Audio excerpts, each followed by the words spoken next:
We're happy to host all of you for this collaboration meeting. The purpose today is not only to network with each other, there'll be opportunities to do that, but it's really to understand the role of each of our state agencies, um, you know, the roles that our state agencies play in regulating water utilities. And in developing these relationships, we can definitely look for areas where synergy can happen.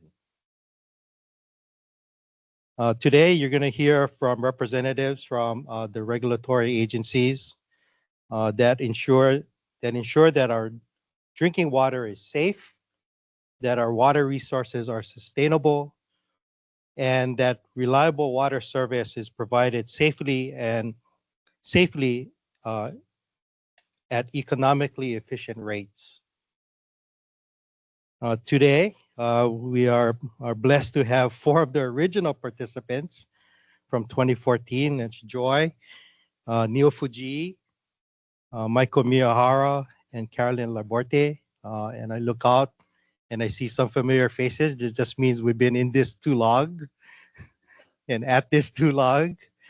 But you know, their collaborations really resulted in a number of things. Like for the PUC, we developed administrative rules for our private water and wastewater utilities, implementation of water audits for seaworm, and also input from STWB and the Consumer Advocate's Office when the PUC implemented a moratorium on disconnections of water service during COVID.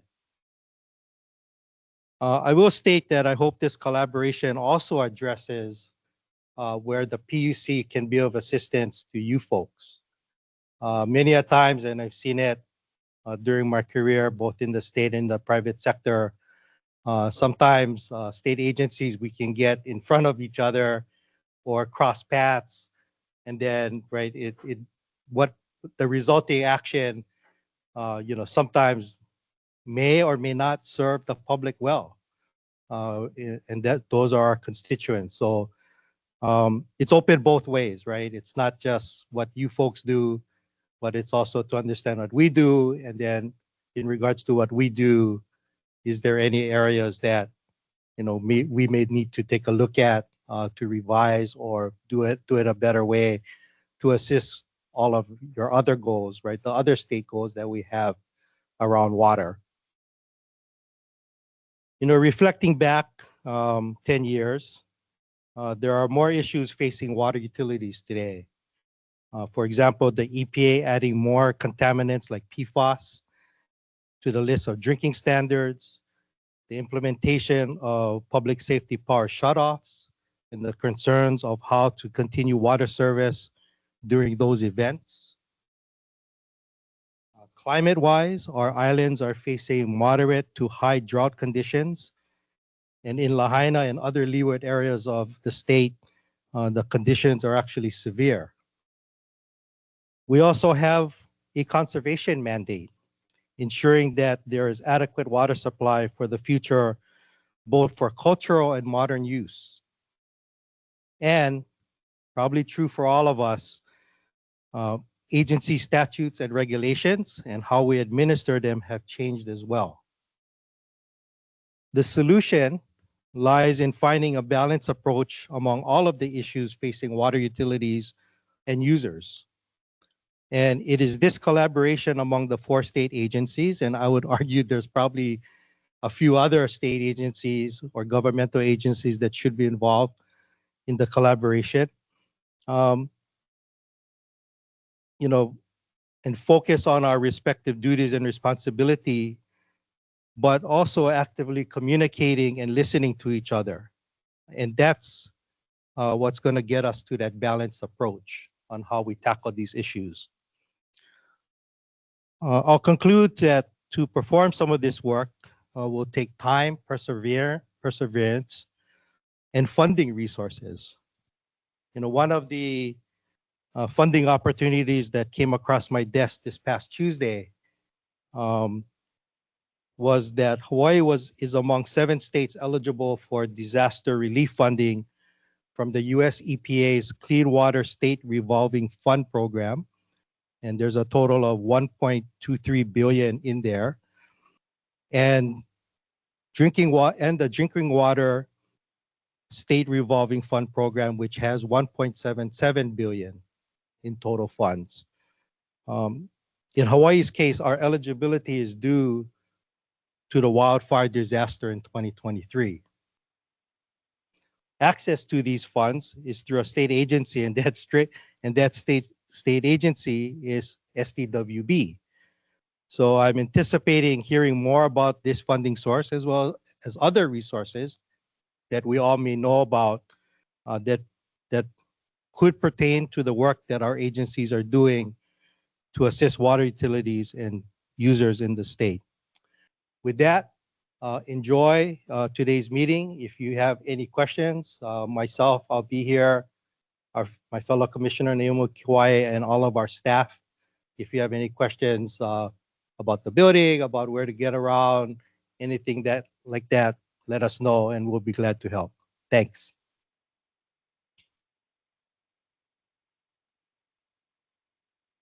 You?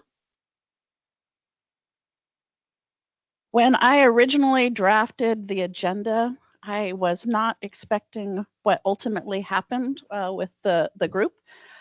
So normally I was expecting maybe 12 people, 13 people, not what happened. So I'm going to jump ahead to the presentation if we could, Jacqueline. In the room, we do have representatives from the Public Utility Commission. You met the chair. We have someone from the Consumer Advocate, Michael, from the Consumer Advocate Office as well. Can the people from the Safe Drinking Water Branch raise their hands as well? And people from the CWRM, Neil, folks. So we have 4 of the major state agencies in the room. And you are correct. There probably should have been additional state agencies involved. This did grow on me and not what I anticipated. So my name is Joy Gannon. I'm with Rural Community Assistance Corporation. I started working with the Safe Drinking Water Branch about 20 years ago now. And that was under a contract with the Safe Drinking Water Branch for technical assistance of small water systems throughout the state. And their definition of small water systems is 10,000 people or less. That includes a number of the systems that are regulated by the PUC. And so that's how I first became involved with the PUC systems. I've worked with a number of the PUC systems on rate cases through the years. And I've also worked for a few PUC regulated systems. In my presentation today, you're going to see some pictures and they're all anonymous. I will say none of them are from my former employer because that would not be fair to them. But I'll go ahead and get started. Jacqueline.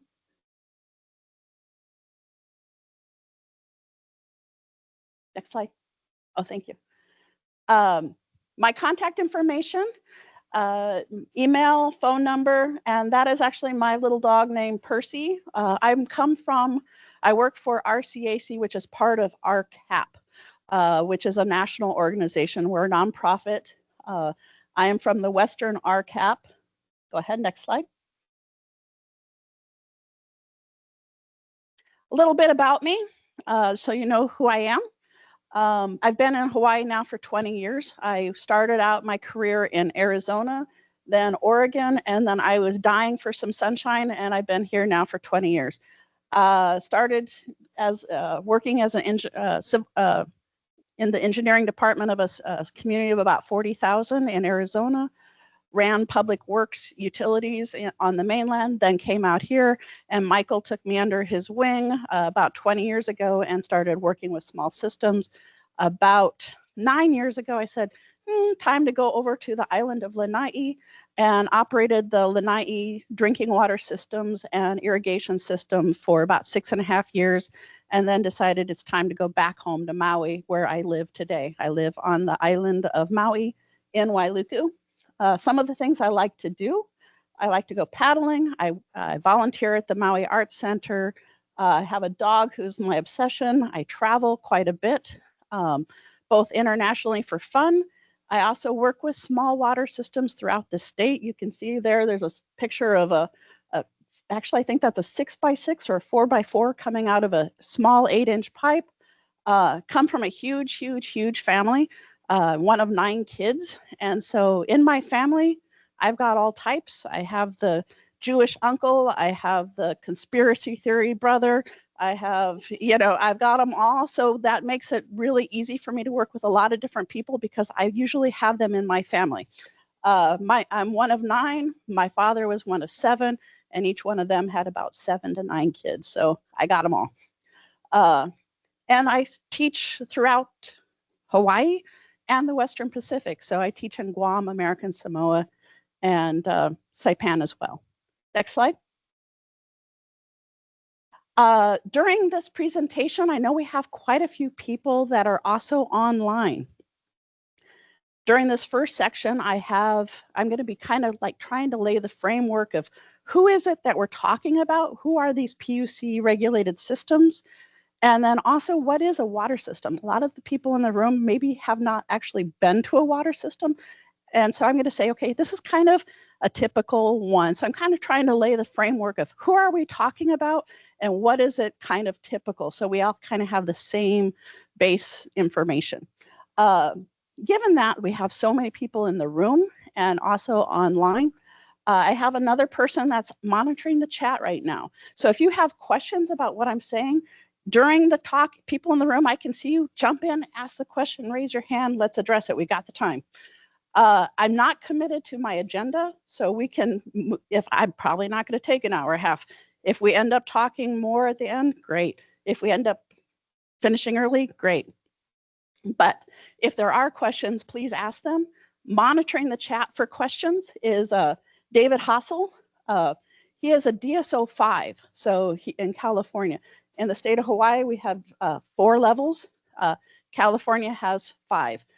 So he is as high as he can go. So he's going to monitor the chat. If you have questions, feel free to type them in. So what I'm going to do right now is talk about some of the overlap of regulatory jurisdictions. Whether I got it entirely right, I don't know, but I'm pretty close. Some of the records are a little, so it's in the right ballpark. And then I'm going to talk about the basic PUC water system operations. Next slide.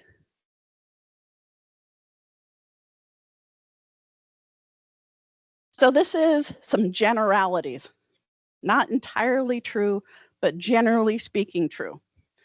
When I'm talking today, DOH, Safe Drinking Water Branch, think water quality. With DLNR, CWRM, Department of Land and Natural Resources, Commission of Water Resource Management, think water quantity and public trust doctrine. So DOH, water quality, CWRM, water quantity. PUC,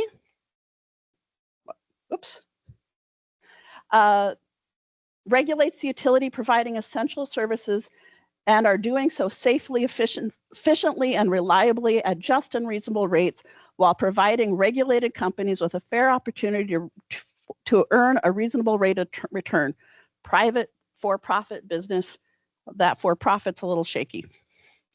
And then consumer advocate, protects and advances the interests of the utility and consumers before the PUC, advocates for the PUC, for the consumers. So is this entirely correct? No, but kind of a general framework of way to think about the words I'm going to be using.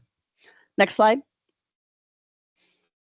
So water systems, structures in the state of Hawaii. There's all sorts of structures in the state of Hawaii. So we have the municipal government, generally speaking, not regulated by the PUC, generally speaking. So you notice I have generally because there's always exceptions to the rule or exceptions in place. Water associations or homeowners associations, we've got quite a few of those. They're generally not regulated by the PUC. Water cooperatives, generally not regulated by the PUC. Military, generally not regulated by the PUC. Utilities that charge rates to others without ownership or membership, those are generally regulated by the PUC. And then we have utilities that operate below the radar of either the PUC or the Safe Drinking Water Branch or both. So they exist. Next. So the intersectionality is what we're here to talk about today are public water systems. And public water systems have a definition. I call it, when I'm working with operators, I call it the rule of 100. So it is a system which provides water for human consumption through pipes or other constructed conveyances if the system has at least 15 service connections or regularly serves an average of 25 individuals daily at least 60 days out of the year. 15 plus 25 plus 60 equals 100. So that is the world of what the Safe Drinking Water Branch regulates. Next slide. So making sense of the regulatory alphabet soup. There are about 137 public water systems that the Safe Drinking Water Branch regulates. Of those, about 108 of those are regulated by CWERM as well. They're either taking water from the ground or taking water from the surface. So they fall under CWERM's regulatory review as well. And there are about 22 of those that are regulated by the PUC as well. So the intersectionality of all three, roughly 22 systems. You'll also see on that slide is the IC. So those are the irrigation companies. So those irrigation companies, which do use quite a bit of water, are also regulated by DLNR and the PUC, but not the Safe Drinking Water Branch. Next slide. So let's walk island by island. What is it that we're working with? So Big Island numbers, approximately about 40 systems. 23 of them are county water systems, 6 systems regulated by the Public Utilities Commission, 2 state systems, Department of Hawaiian Homelands and the Department of Public Safety, 2 systems at the Volcano National Park, 4 water or homeowners association, 1 other nonprofit, and then 2 water cooperatives. Next one. So the PUC regulated systems on the Big Island, have them listed on the slide. I won't read them out to you, but if you're looking at who they are, you have they on a population, it's about 19,000, a little over 19,000 people, and a flow of about 27 million gallons of water per day. That's a little bit deceptive because of Kohala Ranch, because they also sell water to another water system. So that's a little bit deceptive. Next slide. And they are kind of on the outskirts of the island.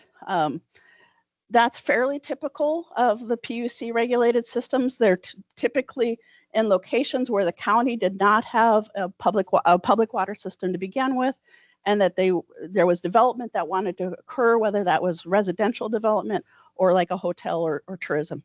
Next slide. Maui County public water systems, about 39 of them, 12 county water systems, 3 national parks, 1 state system, Department of Hawaiian Homelands, 5 homeowners associations, and this is the big one for the PUC. This is kind of the concentration of the PUC regulated systems, our Maui County PUC systems. There's 11 of them, 4 water associations, and 3 other nonprofit and other systems. Next slide.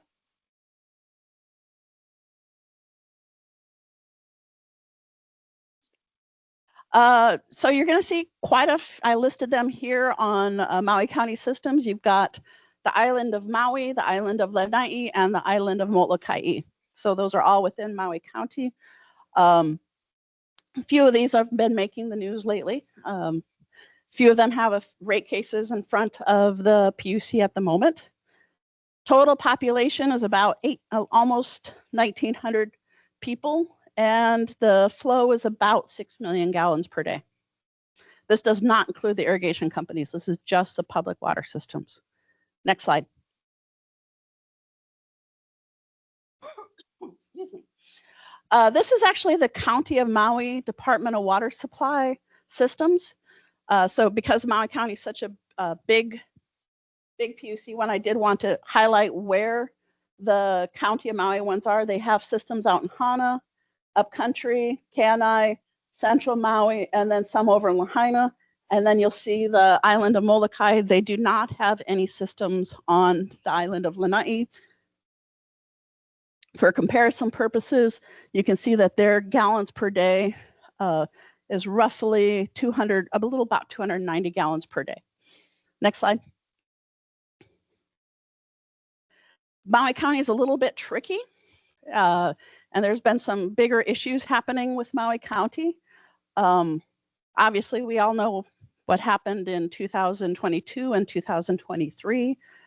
In 2022, West Maui was declared a groundwater and surface water management area. So Neil, I'm sure, is going to be going into that a little bit.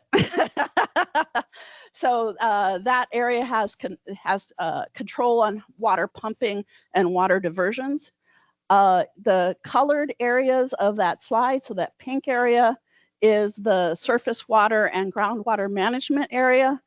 And then the colored sections are the PUC regulated systems, approximately. The county in that area controls about 23% of the total water use in that managed area. So the rest of that are PUC regulated systems. Next slide. Molokai systems are commonly referred to as Molokai Ranch. So you can see on this slide, the Molokai Ranch systems, 229, 245, and 231 highlighted in pink right there. Next slide.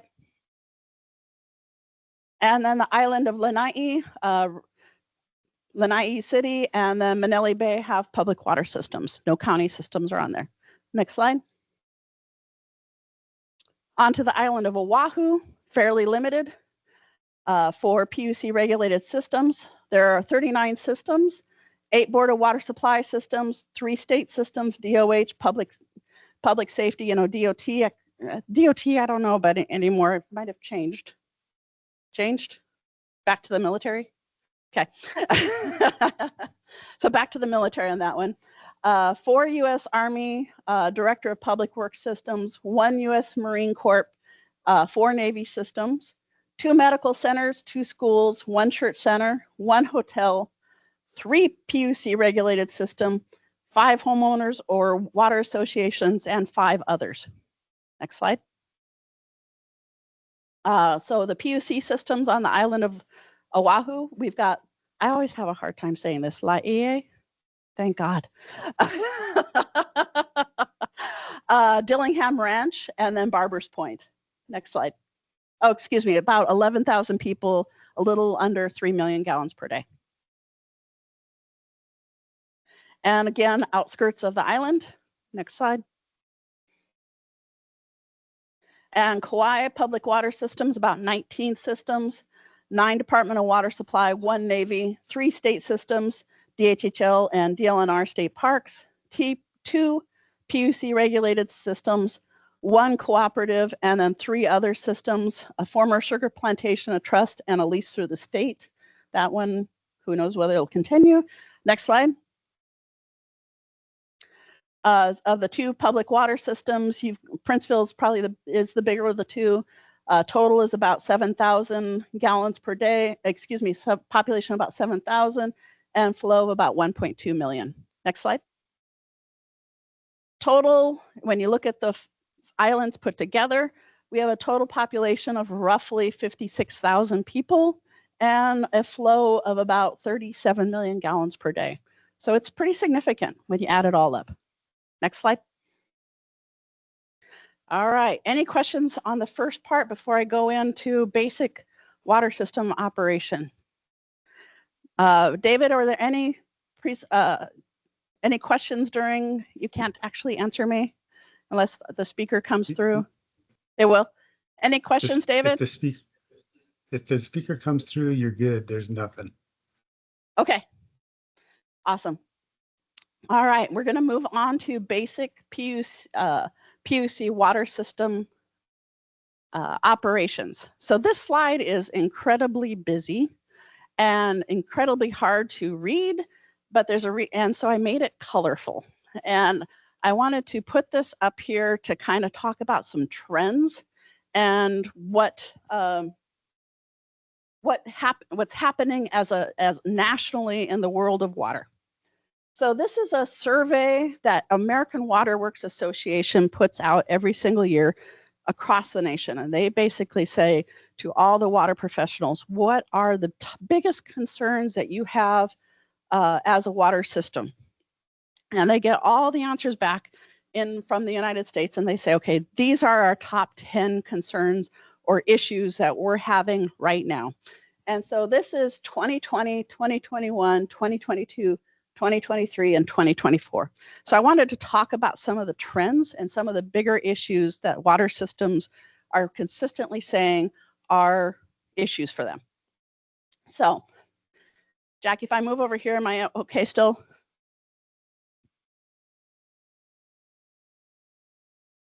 Okay. All right, so 2024 survey, I'm going to focus on 2024.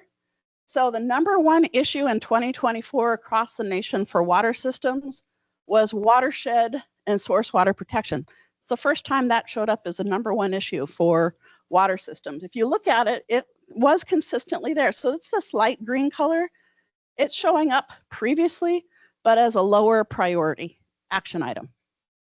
The next item is this kind of like light pink color, financing for capital improvements. So you can see that it is consistently one of the top 3 issues for public water systems. Second, third, and then stayed the second for the last 5 years.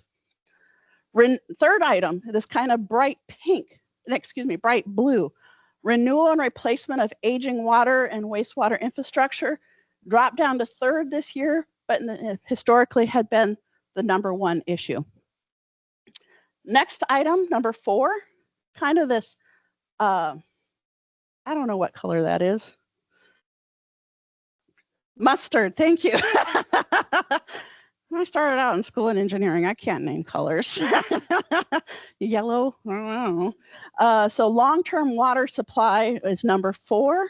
It actually had shown up the previous year at number 2, and it did show up. I should have actually changed those colors. This was number 3 in the previous years. So long-term water supply consistently in the top 4.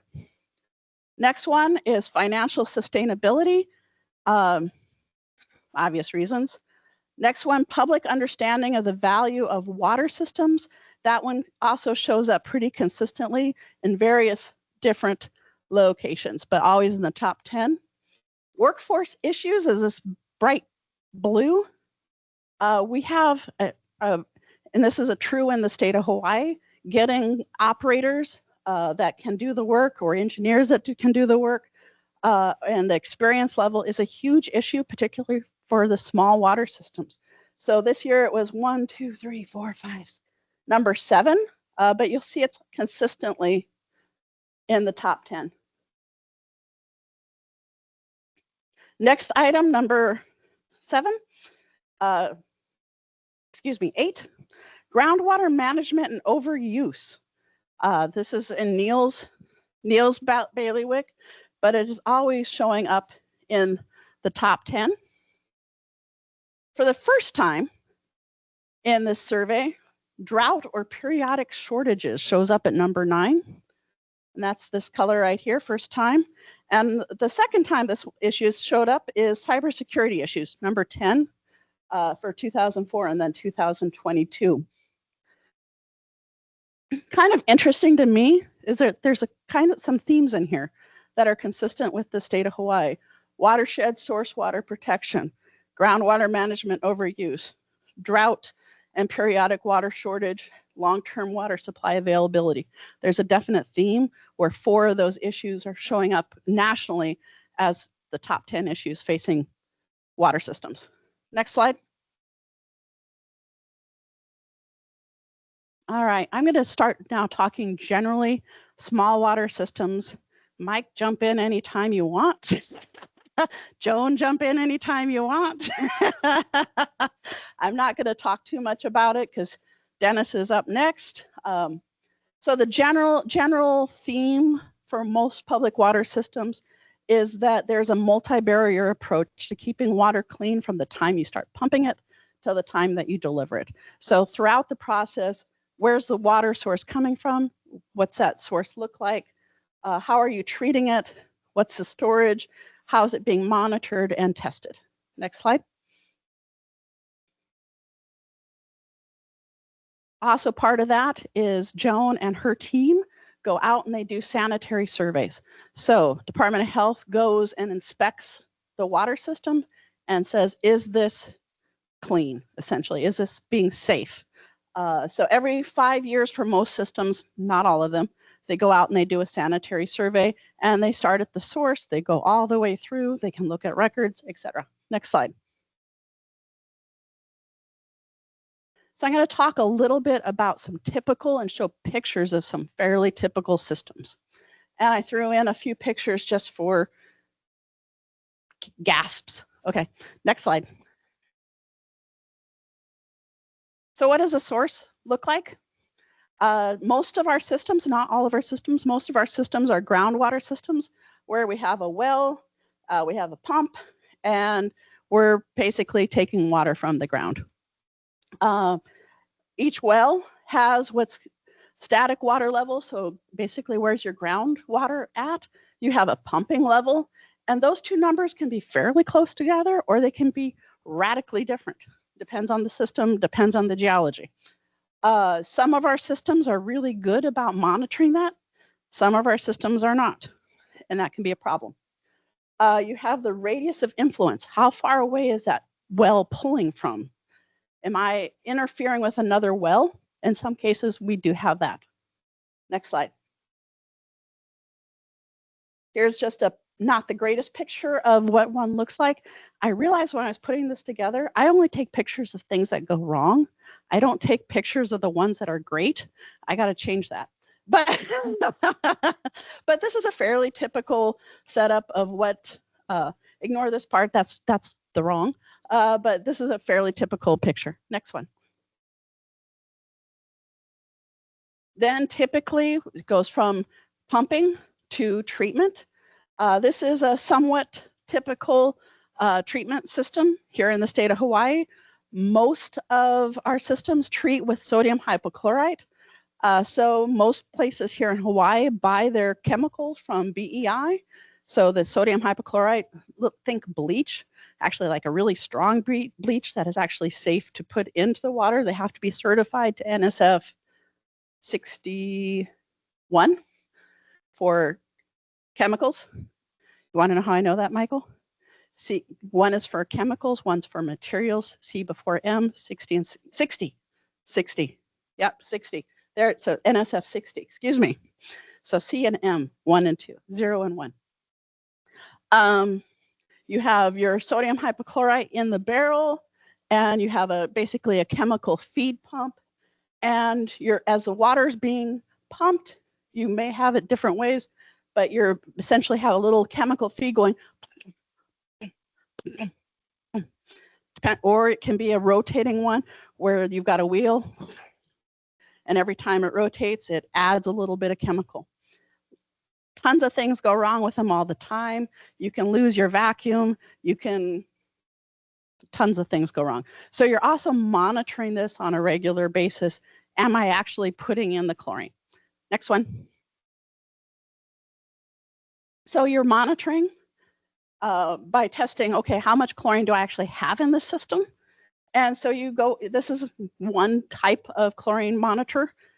This is a field monitor, a Hawk, and you take a little water sample, you add a little chemical reagent, and you read, okay, this is how much chlorine I have in my system. Best management practice is about 0.2 parts per million of chlorine at the end of the system. What does that mean? Part per million? Well, if I have 1 part per million, I have 1 chlorine atom for every 1 million water molecules. So 0.2, 1 chlorine atom for every 5 million water molecules. The maximum amount you can have is 4 parts per million. We're at 0.2, best management practice. Next. Okay, this is one of those little gasps of when things go wrong.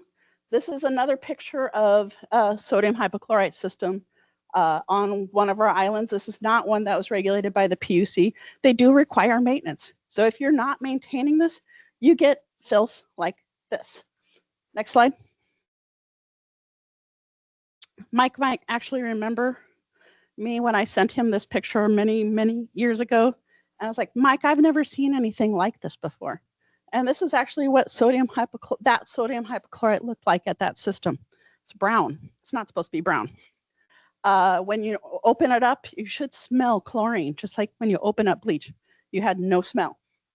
Then you look at their records, and the records every single day for months and months and months was 0.5, 0.5, 0.5, 0.5, 0.5, 0.5. And it's like, no, that's not true. So it's a matter of, okay, what do we do next? And that was one of those phone calls to Michael saying, Mike, what do I tell these people? And he gave me the direction. So here's what you need to do. So that was a big change for that system. Next slide. So you do have to maintain it. So typically you pump, you inject chlorine. Typically it'll either go directly into the distribution system, but ideally it's going into storage. So you have time for that chlorine to interact. And so this is what a storage tank looks like. You have an inflow, an outflow, an overflow, and this is probably one of the higher areas where things can go wrong. Is that still true, Joan? Yeah. So you typically have an access hatch. You have to maintain that access hatch, making sure that the geckos don't get in. You have to have a screen. You have to have a vent, make sure that the screen can let in air and out air. Next slide. I see Claire said, what was the question? I've got a couple questions here. Okay, David, go ahead. Claire's asking, do any systems, any of the state systems fluorinate is the first question. Fluorinate? Yeah. So to my knowledge, only the military systems add fluoride. And so the Department of Health is nodding their head that it is all the military systems. Okay, None of the state systems. The second question from her, is there any laws dictating how many days for storage tanks must have, or how? They just want to know how many days. Is there a limit? So the Hawaii has what's called Hawaii water standards that have been adopted by the counties, and that there's some guidance in there of how big your tank should be. There's a best management practice of from the time you pump to the time you deliver of at least 7 days to deliver to have about 7 days from the time you pump to the time you deliver. We have some systems that have much longer time frames than that. You got to be careful because you start seeing like the disinfection byproducts, which I'm not going to get into, start bumping up. So, but there is no, in the Hawaii water standards, you have fire flow requirements, which are met through your tanks. But no, you don't, there isn't a, you shall do this. Go ahead. You're good. That's it.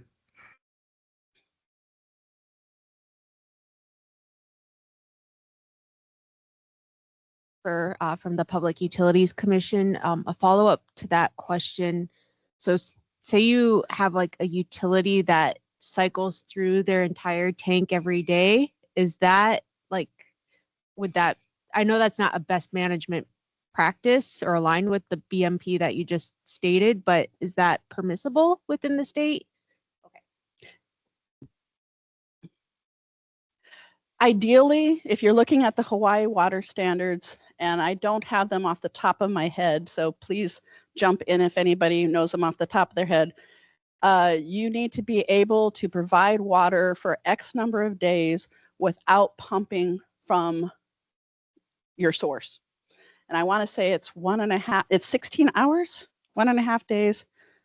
I'd have to look it up. I don't have it in my head. But basically it's without adding more, there's 3 standards within the Hawaii Water Standards.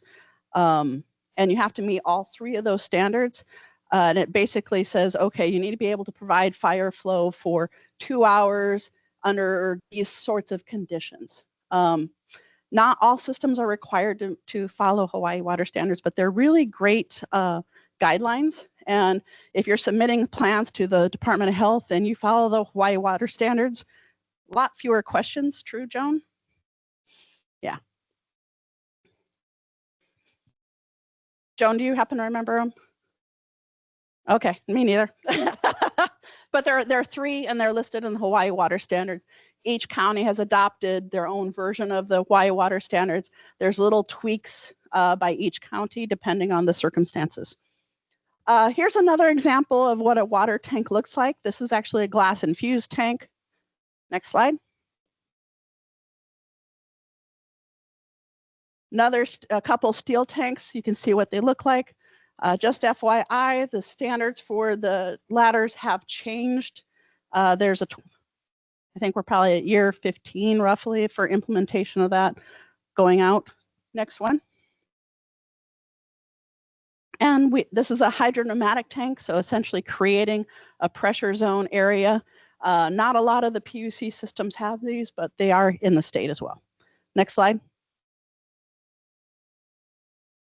Some horror shows.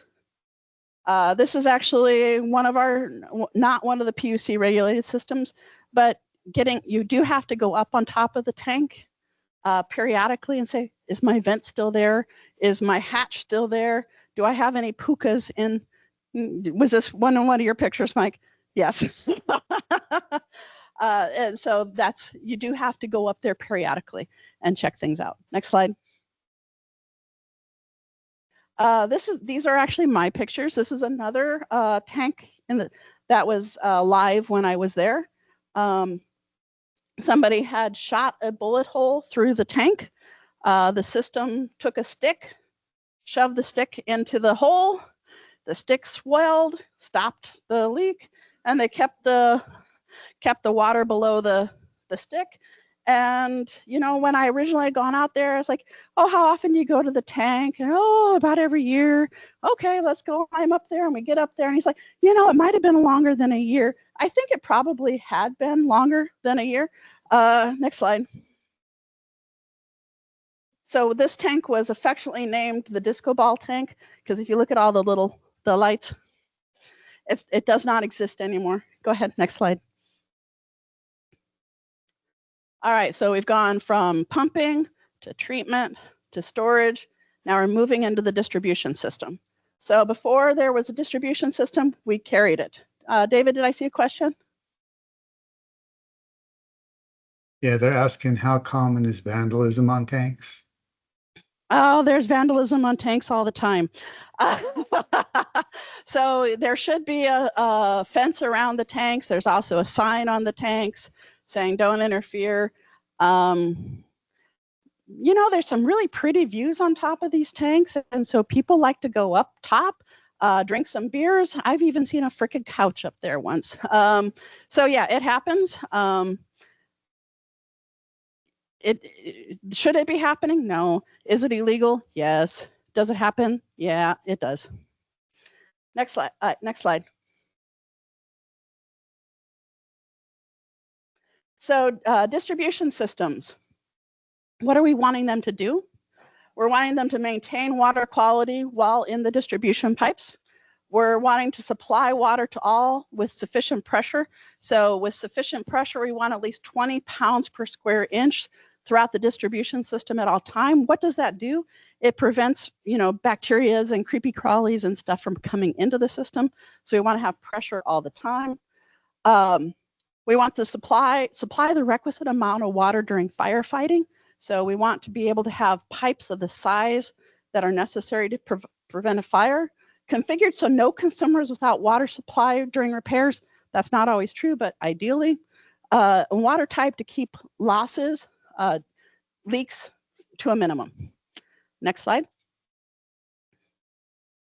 In that distribution system, you're going to have all sorts of valves. Some of those valves control pressure. So a lot of the systems here in Hawaii are built on mountains. And when you're diving, think about when you're diving, what happens to your ears the deeper you go? You start feeling that pressure in your ears. That's the weight of the water above your head. Same thing in the distribution system. As you're going down a hill, the pressure builds. And so some valves break that pressure. So it's changing the pressure in the system. Some of them are controlling flow, saying, I'm only letting the water go so fast, or it's holding it back. Because if you don't want water just flying down the pipes, because it's going to scour everything in the pipe and it's actually going to corrode that pipe. Regulates the levels in the reservoir. So a lot of the valves are controlling when does that water go in, when does that go into the tank. Isolate sections of the line. So we isolate so we can do repairs on the system, and then prevent backflow. And I'm going to talk more about backflow in just a second. Next slide. So this is the most common type of valve you're going to see in a system. It's called a gate valve. And this is one that is isolation. And then we have a little animation. It's kind of hard to see where you've got the valve going in and up. And it's basically just a gate. Goes down, goes back up. And that's all it does. And so this is how we isolate blocks or sections of the distribution system. Next slide. This is another type of isolation or shutoff. So anybody know how much a gallon of water weighs? 8.3 pounds. Some of our water system, 8.34. Some of our water systems are pumping 500 gallons per minute, 900 gallons per minute. Okay, so let's think about that. 900 gallon, well, let's say 1,000 gallons per minute, just to make the math easier, times 8.34, it's going at about, ideally, let's say 3 miles per hour. Think of the weight, the force going through those pipes. It's massive, massive. It's almost like it's a train that's coming through the pipeline. And so on those gate valves, when you're trying to close a pipe, you've got 12 inches, you're dealing with basically a train, and you're essentially stopping a train. And when you're standing on that, the ground can go like this, and you're just like, please, dear God. It can be frightening. It can be really, really frightening. And you're like, and that usually when you're closing a valve, it's because you need to close a valve, or and so it's like, well, okay, the next step is something's going to break. So an alternative to those gate valves are these butterfly valves, not as open, close. These kind of go a little bit slower, a little bit more manipulative. Next slide. You have air relief valves. So these are typically at the high points in the distribution system, and they're preventing the vacuum in the distribution system. Next slide. These are typically your globe valves. Use these for pressure control, tank level control. You can set them up for different control structures. The most common ones that you see here in Hawaii are typically at the well sites themselves, or pressure reducing valves. Because I mentioned before, a lot of our systems are built on hills. You may have an incoming pressure of, say, 150 pounds per square inch, 150 PSI, and you may be breaking that to, let's say, 80 PSI. So think of that. You've got typically 6 inches at 120 pounds per square inch. Again, just an incredible amount of power that's coming into this system. And so working on these can be a little challenging. If you screw up, you can have pieces that are literally flying through at your face. Can be challenging. Next one. And then these are, most of everybody's seen one of these. These are typically the shutoffs. So typically before or after the meter, so little globe valves. Next slide. All right, Joan's favorite topic, cross-connection control. So we are required to have cross-connection control plans for public water systems. So cross-connection controls are any connection to a public water supply where contaminant could enter. Typical ones are back siphonage or back pressure. Next slide. What does that mean? Back siphonage, when pressure is lost in the distribution system, a siphon condition can occur. Broken water lines, high hydrant flows, high demands. The most common ones I see on these are the broken water lines or the high hydrant flows. Next slide. Here's an example. You have somebody that's digging, they hit a water line, you had a house, they were doing some sort of treatment, all the water goes rushing to the leak and it's pulling the water from the customer, and at the same time it's pulling what it was ever in that chemical tank into the distribution system. So that is why you have cross-connection control. Next slide. Back pressure. We don't have this in too many places, but we do have them where you have customers that are not happy with the pressure on their own system. So they install a little tank or a little pump, and they have that on their side, or they also may say, I need more irrigation, so they put in their own well as well in certain locations. Next slide. So this is what one could look like. You've got a water main at 50 pounds per square inch. This particular one system has a private well at 100 PSI. Nature abhors a vacuum. So it's actually going to go from the private well into the distribution system. So you're having a non-regulated source going into a public water system. Next slide. Any ideas what this is? It's kind of hard to see. If you could see it a little bit better, you'll see like a bracket right here. And this looks like a real round area. This is actually a water tank on this island on a public water system. And this is what happened when a customer had a tank on their system.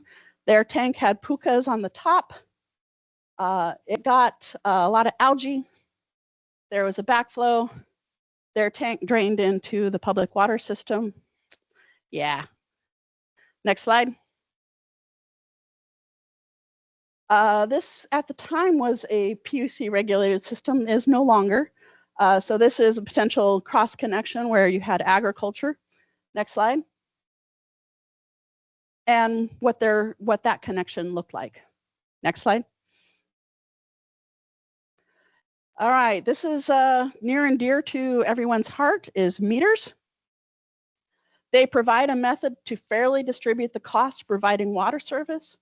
It also allows the operator to determine unaccounted for or non-revenue water. Next slide. There's a couple different types of meters, actually a few different types of meters. This picture right here is kind of the traditional water meter. And so what you have, it almost looks like a merry-go-round. And so water's flowing through the meter. And there's actually these chambers with known volumes in that chamber. And as the meter's turning, you have a register on top, and it's counting how many times did this meter turn. And so every time it counts, known volume, known volume, known volume, known volume, and it's counting how many times. So that's how the traditional meters work. We do have newer meters that don't have any moving parts. And we're having more and more systems go to those. Next slide. We have compound meters where we have a smaller meter, usually typically up to 2 inches, and then a large meter, 6 to 8 inches. You typically see these at hotels, schools, or in ones that have large variety of flows. Next slide.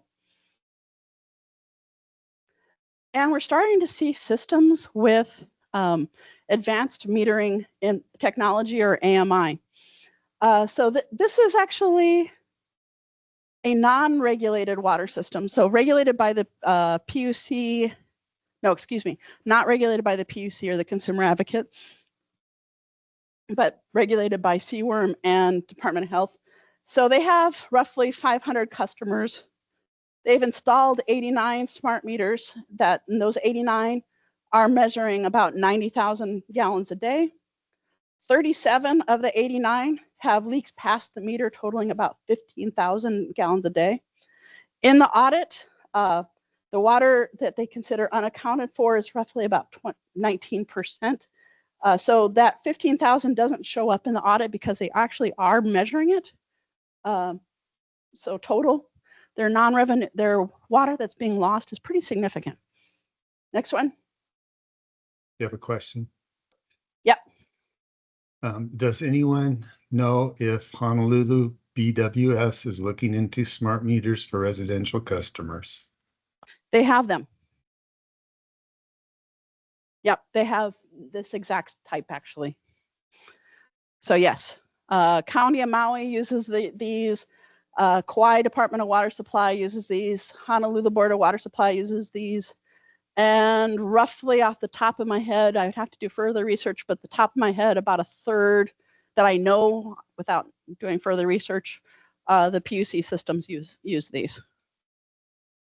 So this is actually a PUC regulated water system, actually, snapshot that I took yesterday of their water data. So in this particular one, they've got, of their system, 131 of their meters were showing leaks past the meters with the flow of 7,634 gallons per hour, or about 190,000 gallons a day, or about 69 million gallons per year. Next slide. Another question on the same topic. Yep. They're asking if the Honolulu BWS has a portal for the customers to have access to this data. I believe they do, but somebody here would have, Kevin?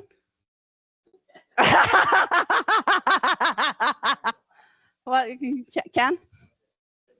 Here, let me pass you the mic. Thank you, Kevin. Hi, Kevin Ihu. I'm at DOH, but I was formerly at BWS for 27 years. So there's only a few, because there's a difference between advanced metering infrastructure, AMI, and AMR. So the Board of Water Supply has AMR, which is automatic meter reading. So there's smart meters, but don't have the networking to get all the data back from all the meters. There's some pilot areas that you'll have some, which they put on the website. Yeah, so not all the customers yet. They're working on it still yet to get a network where all the meters will be on there. I'm not sure when that's going to be done. So there's only a certain areas where you can look up your data. Yeah. Thank you, Kevin. Thank you for letting me put you on the spot. I apologize. So none of these advanced metering technologies are perfect. They're relatively new in the water world. Are there quirks with them? There are. That's just reality. This is kind of the data that you would get from, this is a residential customer, and this is from last month. So you have a residential customer.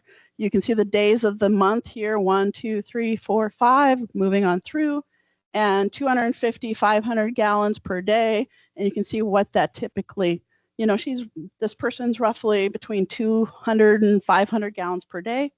It'll tell you, okay, that in February they used 10,115 gallons, and I just pulled a day. And so this particular person, they probably got up in the morning. Here's our little line at 25 gallons per hour.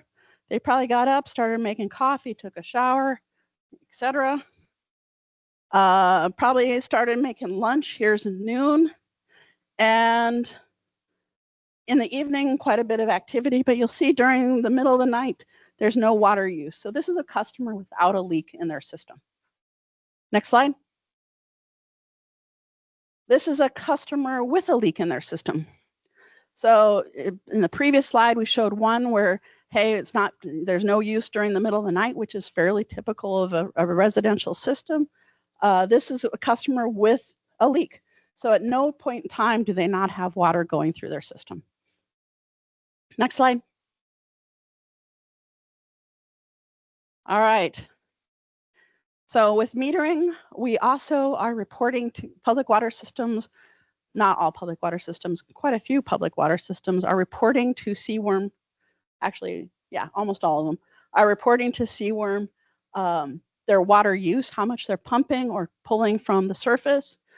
They're also reporting their temperature and their chloride or conductivity levels on a monthly basis. And I'm sure Neil's going to get into that a little bit. Back in 2016, there was what's called Act 169, and it established an annual water audit that is reviewed by CWRM on an annual basis. That included all county public water systems, all water systems in designated water management areas. So that includes all of Molokai, almost all of Oahu, and a portion of Maui, that pink area that I showed earlier. And then the third type was all large capacity public water systems as defined by the Act. So this is a little weird because the EPA, Safe Drinking Water Branch, have a different definition of large capacity than this Act. So their definition is 1,000 customers or more. The majority of PUC systems are already doing a water audit. Next slide. So little basics of water audits: water going in, water going out, and how much are we not able to account for. So that non-revenue water. Next slide. Some key parts of that water audit is also the validity of that information. So garbage in, garbage out. If you're putting in bad data, you're going to get bad data back out. So you're also scored not only in how much water you're putting in and you're measuring, but how valid is the audit itself. And in Hawaii, Neil, I think, is doing all the water audits and going through and saying, okay, this is true. And each score of your validity, Neil's going through and saying, is that really true or not really true? Is this accurate? So in this particular case, I've got a data validity score of 50, which is a tier 2 audit. I'd say the majority of our systems are probably in that tier 2. I'm seeing nodding ahead. Next slide. And what does that mean? So there's different tiers for how good is the data. And it basically says, if you're in that tier 2, kind of stop what you're doing and work on your validity. Is the information we're using accurate or not? Next slide. So a little bit on operations plans.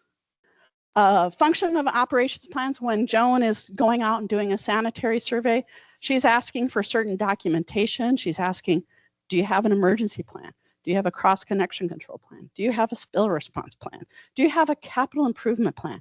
Et cetera, et cetera. It establishes a baseline of the basic tasks necessary to run a compliant, reliable water system. It helps with the training of new personnel, and it helps establish the standards of performance. When I was on a different island, I used to call it the if Joy gets hit by a bus standard. So having a document saying, okay, how does this system operate normally? Next slide. In there, you're going to have a system description, routine operational procedures. What are your monitoring reporting to keep Melvin happy? Your response to violations, so you need to keep the record straight. Customer complaint log. So, hey, my water tastes funny. It looks strange. So you should have a log of what this was and how did you resolve it or whatnot. And then your emergency operations plan. Next slide. The systems have different operating standards based on the size and the complexity. I mentioned earlier, we have operators from grades 1 to 4, and systems must designate what's called a direct responsible charge. Whose kuleana is it? And so that direct responsible charge has to be within the state of Hawaii and able to respond. You also have to have a certified operator available on island 24/7. Next slide. So part of that emergency preparedness, you need to have an emergency response plan if you're over 3,300. And if you're a PUC regulated system, you had to have submitted a utility hazard mitigation plan. Those hazard mitigation plans were all across the map. You had way different submittals on that. We did have a question on generators. Are systems required to have generators? No, they're not. So some systems do, some systems don't. Next slide. And I'll just kind of keep going back to this as we're talking about areas of collaboration. There's some common themes and common concerns for public water system, and I'll make these slides available to everyone. And with that, I believe I'm opening up to questions. Next one. Yep.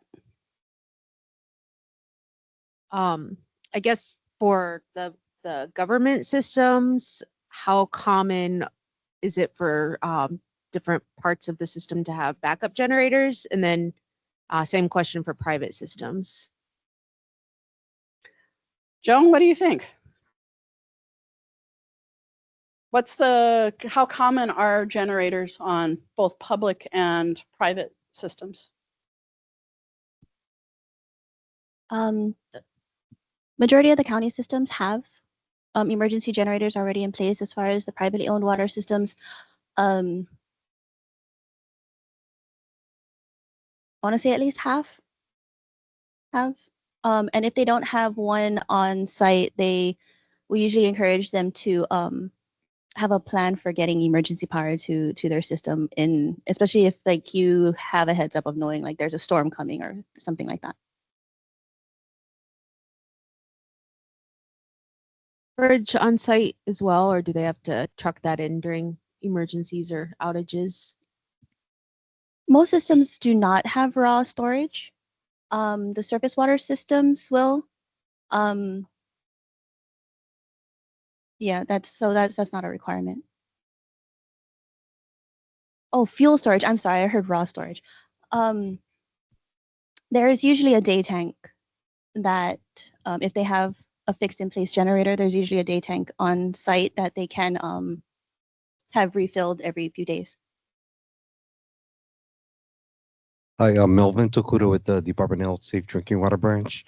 During the 2023 response in Lahaina, there were a few small systems that did not have generators, and through the emergency support function 3, we were able to facilitate getting generators and fuel to those systems. So there is state, I guess, emergency assistance available in that situation.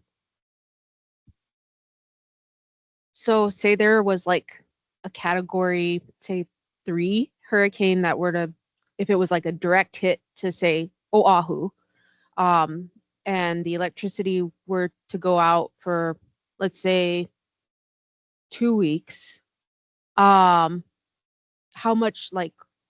many days of water would customers generally have?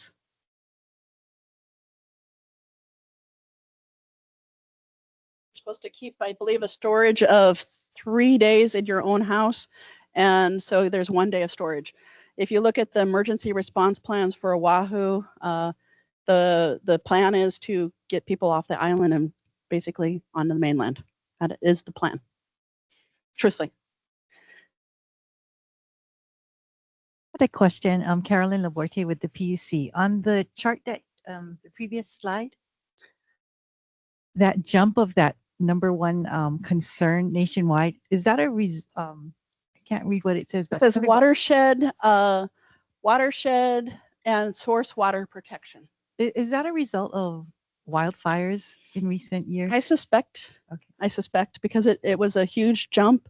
And if you're looking at national trends, we had some, Canada had fires. We had some major fires, both in California, obviously Lahaina. So my personal opinion is that is because that was a huge jump. But you can see it in go ahead, David. Another one that's moved up because of that is with regulation, and as we find things out, Like a lot of systems didn't know they had PFAS problems. In California, when they lowered the limits on stuff, a lot of systems were then new source water because nitrates was high. Arsenic is becoming a problem. So water quality is the problem. So luckily here in Hawaii and our water quality is really good. So, but in the mainland, particularly California and other locations, those water quality standards are really pushing them, saying we don't have our water, or what we're going to have to do to keep our water compliant is much greater than what is happening here in Hawaii, because we are blessed with really good water quality.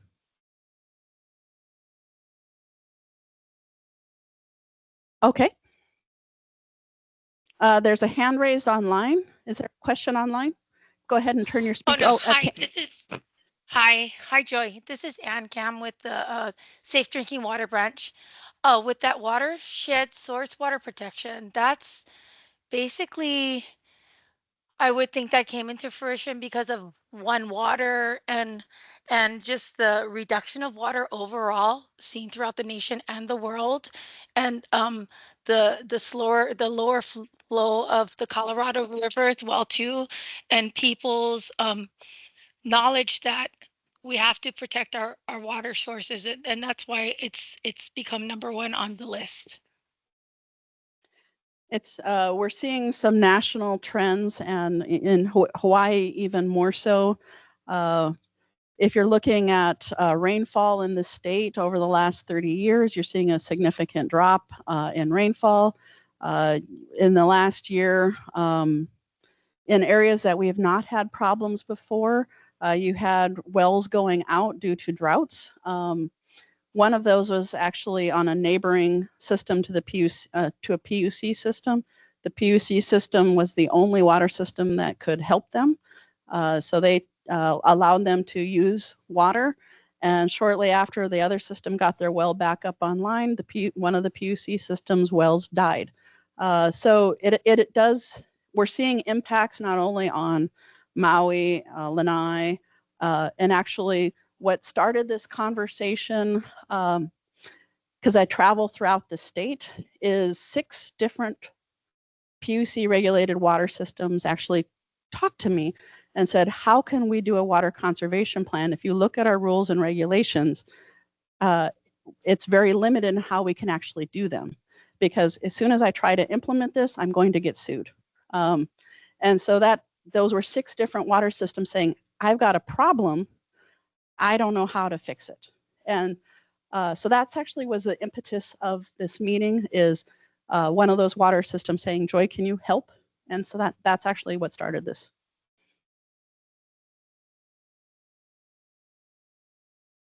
Yes. PUC. Hi, I'm Jade Wong with the PUC. I know this is last on the list, but I'm curious to hear of the cybersecurity threats to water systems companies, the water security, and what are the greatest concerns there, biggest fears? So I don't believe we've had any incidents in the state of Hawaii at this point. We did? Okay, sorry, I don't know about do you want to speak about the incident in Hawaii?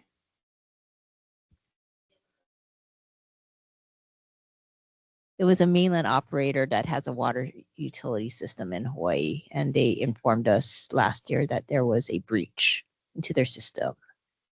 They contacted the FBI, and they are working with FBI, and they're still giving us updates as to what they found. But the last cybersecurity briefing that I got last week was that there has been increased attacks across all utilities, water and wastewater included, on all the systems. So they're asking all the commissions to make sure that the utilities that we regulate are aware of it and beef up their cybersecurity efforts.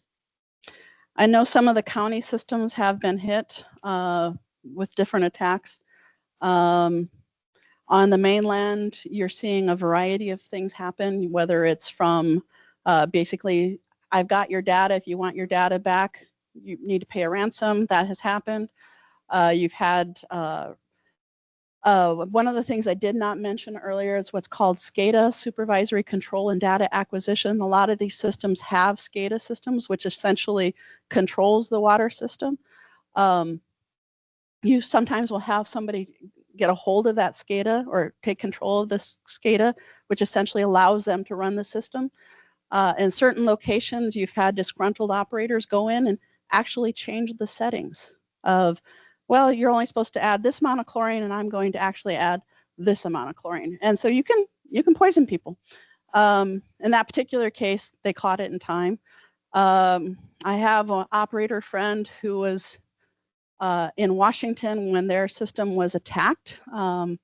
And she was an operator at that moment in time when it was attacked. And she literally was watching a foreign country take their system.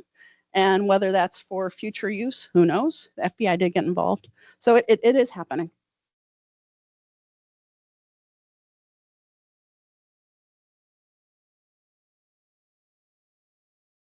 I was wondering if you could speak more to the point you made about the 6 different PUC regulated utilities reaching out to you about the water conservation plan and fears of getting sued. I won't mention them specifically by name. The system that one of the systems underwent a drought, and they're like, okay, I need to do a conservation plan because I'm seeing my water levels in my well. Remember how I mentioned static level and operating level? They were seeing their water levels going, whoop. And it can actually happen pretty quickly, where it goes, whoop. And when that happens, you potentially have to lower the level of your well, or you may even have to drill. So that's kind of a longer term solution. And so you have to be able to respond to it. And so they were able to work with their customers in that particular case and get their customers to comply, essentially to lower their water use. And that was with a lot of customer discussions, and that particular community was willing to work with them. Other communities, they're not, you don't see that. And it's a very big issue. And even when you have a proactive water system, they don't what the rules typically say is $50. So almost all of our rules are $50 per day for excessive usage. I think there's one that says $500 per day for excessive usage. So the question is, what does excessive usage mean? Well, there's no definition of that. For me, $50 per day is a huge impact to my budget, but we have a lot of customers where $50 a day may as well be a penny. It means nothing. It literally means nothing. We have in our rules, it'll say we can shut them off for excessive water use. Well, what does excessive water use mean? And so you're having utilities say, well, if I shut them off, I'm going to get sued. Guaranteed I'm going to get sued. And so is it worth it to me as a utility to shut them off? Probably not. And so they're not. At the same time, we have not had an aggressive, I'm speaking very frankly from my perspective, nobody else's, we have not had an aggressive water conservation plan. Other states mandate PUC systems to submit a water conservation plan. Other states require PUC systems to submit the water audit and also to say, what is in that water audit and what are you going to do next to improve on these losses? So there are things that could potentially be done and maybe could be in the future areas of collaboration.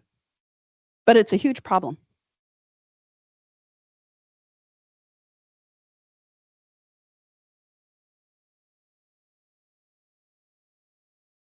We are about right on schedule. I didn't expect that.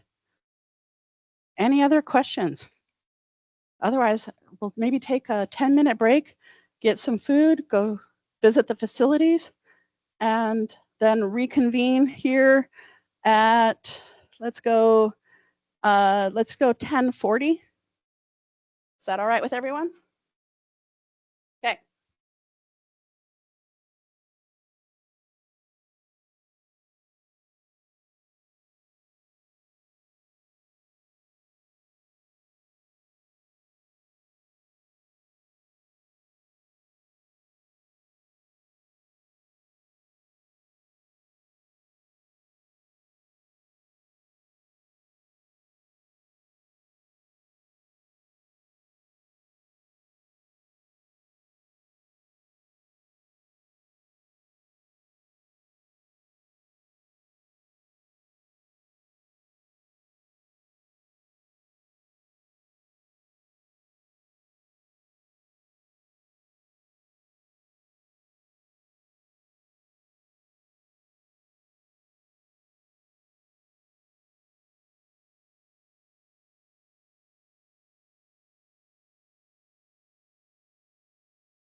All right, everyone, let's gather back up if we could.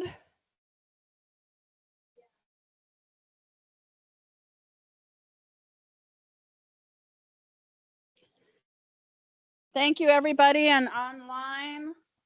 Thank you, everyone. We're going to go ahead and get started back up again. I know we're ahead of schedule, but maybe we can expand the last entry or finish up early. Either way works. So 10:40, and I am going to turn it over to Dennis with the Safe Drinking Water Branch and Joan. So here you go.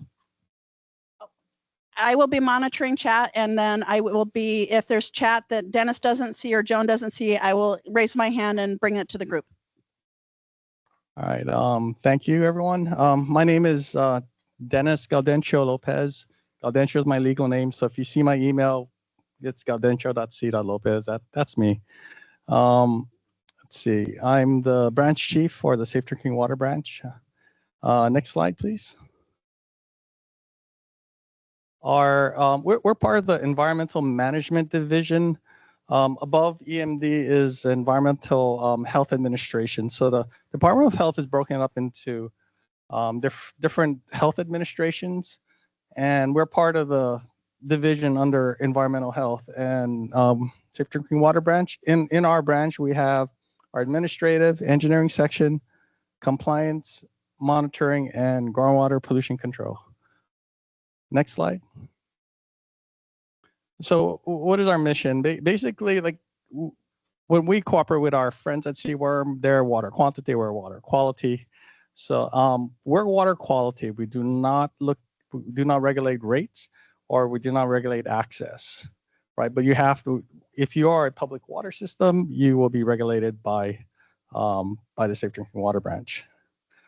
In our program, we have to administer the Safe Drinking Water Act, which is a federal act that is promulgated in Hawaii through HRS. So our authority really comes from Hawaii Revised Statutes and our HAR. Our HARs are basically almost word for word with the federal CFRs, with the exception of a few tweaks in it, because Hawaii has some, at this point, we have one contaminant that we regulate that is not part of the National Primary Drinking Water Standards, and that's trichloropropane. Next slide, please. So here's our regulations under the Safe Drinking Water Act. 40 CFR 141, 340E is our basically the our main authority with our operator certification program under 340F, and then our various rules. I believe we have the most rules of all of the branches in Environmental Management Division. The drinking water program nationwide is the most regulated program, compared to the other programs. Next slide, please. So these are the different types of water systems, and I'll go through iteration of the process, but basically, your community water systems or non-community. Under non-community water systems, you're either non-transit or transit. So this will be a little bit clearer in the next iteration. Before I go to that slide, I think Commissioner had talked about the recovery money. I just want to sidebar with that, just to get that in. Yes, over $1 billion provided to several states. Hawaii's appropriation for the recovery is specifically for wildfire. And of that, I think Maui Department of Water Supply had asked for $250 million. They're receiving 66, right? Hawaii's total appropriation with clean water and drinking water SRF programs, which is a loan program, I want to be clear about that, is just under 100 million. So the 1 billion sounds nice, but we're not getting that. And next slide, please. Okay, so I'll go through in detail this flow chart. And the reason why I want to spend a little time on this is because becoming a public water system comes with a lot of responsibilities.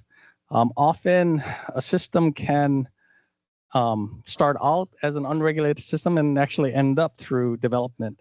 And those are our biggest concerns because they're not prepared to take on that responsibility. We're seeing a lot of interest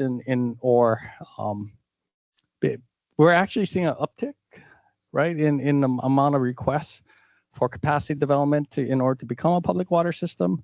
So we're seeing increasing, I guess, responsible parties wanting to be a regulated system and doing the right thing, doing it at the beginning.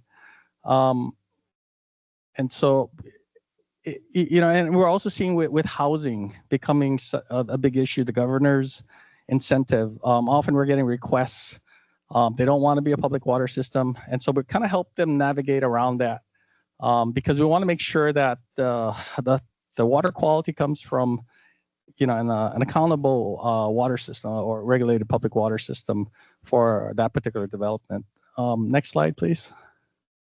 So we're going to ask the first question, and the first question is basically, do you sell water? Now there's a nuance. Joy had a slide that talks about what is a public water system, and it talks about a public water system is a system that is distributing water for consumptive use. So that's the first criteria. It has elements like through a distribution system. So you have to have that physical element. So basically, you gotta have to look like a duck, quack like a duck, but are you a duck? So we have to ask more questions, right? So one of the first question to ask is, are you selling water? If you're not, then you're typically not a public water system. But if yes, then we'll ask the next question: do you receive your water from another public water system? Next slide. If you do, then you might be a reseller, right? If you don't, then you might be the wholesaler, right? So we're splitting it up now as far as your billing relationship with the customer. But it doesn't mean that you're necessarily a public water system, because you have to meet the two other criteria, either or. The first one being service, and the next one being service and I believe size. And so the next question we ask is, do you serve 25 or more people as their primary residents? If yes, then you're a community water system. If no, then you're we ask the next question: 15 or more customers connected as their primary residences. And then next slide. And then if yes, you're a community water system. If no, then you're going to fall into that other category of a non-community system. Then we ask the next question of 15 or more customers connected to a primary resident served year-long. Yes, community water system. No. The next question we ask is 6 months. Do you have 25 or more persons 6 months out of the year? And this can affect like you could have a school, you could have a place that the workers are on that system. So they're not a community system because they don't live there, but they have enough time in the system that they become regulated as either a transit or non-transit. Next slide.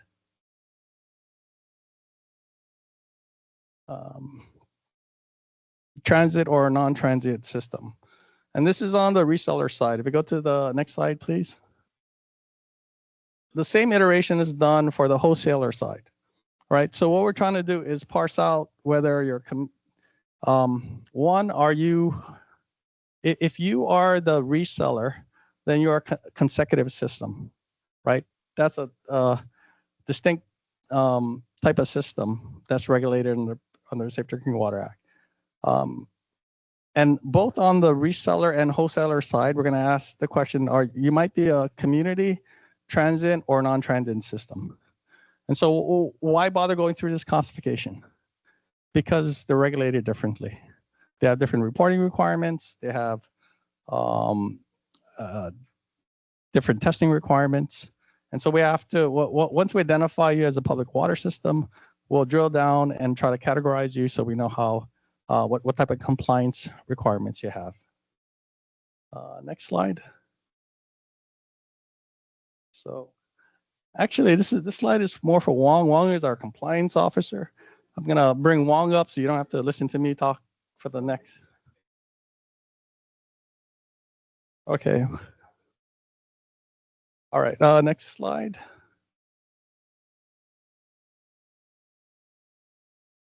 protecting drinking water. Okay, is this, you want to take this? Okay. So it's that multi-barrier approach, actually, that Joy had talked about, right? You want to create a series of barriers, and these are like physical barriers from your source, treatment, and monitoring the distribution. A very important component of this in that multi-barrier approach is your notification. We have different tiered notification processes. Like a tier 1 is our highest. Typically, that's when you have a BACT hit in your system. You know, triggers a boil water advisory. Tier 1 in the case of Red Hill should have been a tier 1. They did not do a tier 1. They did not within 24 hours put that notice out to their customers that they have an impacted system. And the reason why notification is so important is that we're a safe drinking water branch, right? The element of safe means that you trust the person that gives you that water. If you violate that trust, especially through that notification, if you're not keeping them updated, you violate that trust, you will have a difficult time getting that trust back, right? So there's a lot of psychology in this business. And that's why, you know, it's a tier 1 within 24 hours. The whole intent is to maintain that communication and trust with your customer so that they can make the right choices to keep themselves and their families safe. Next slide, please.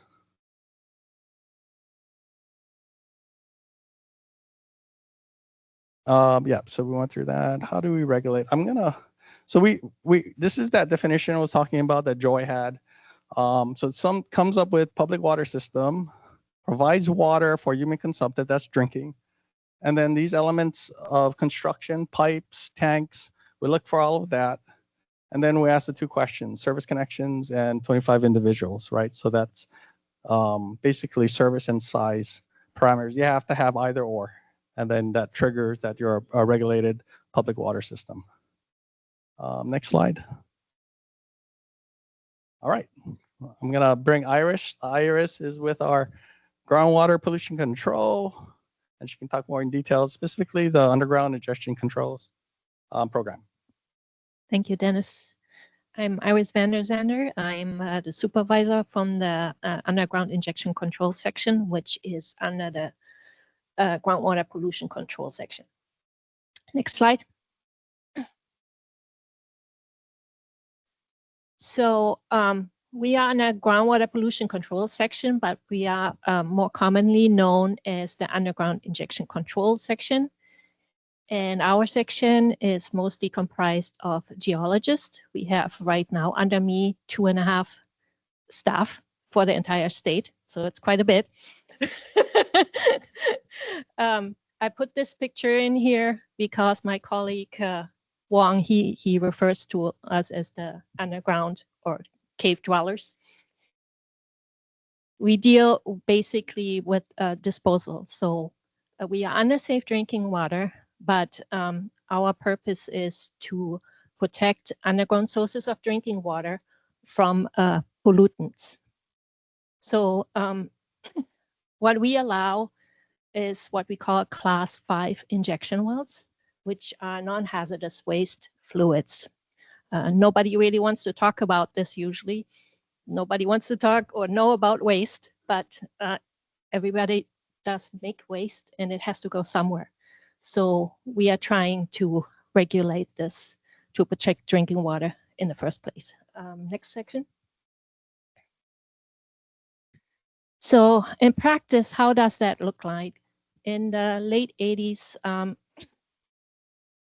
our program got together with the different counties and created something called the underground injection control line, which is shown here in blue for Oahu. But it exists for all the Hawaiian Islands.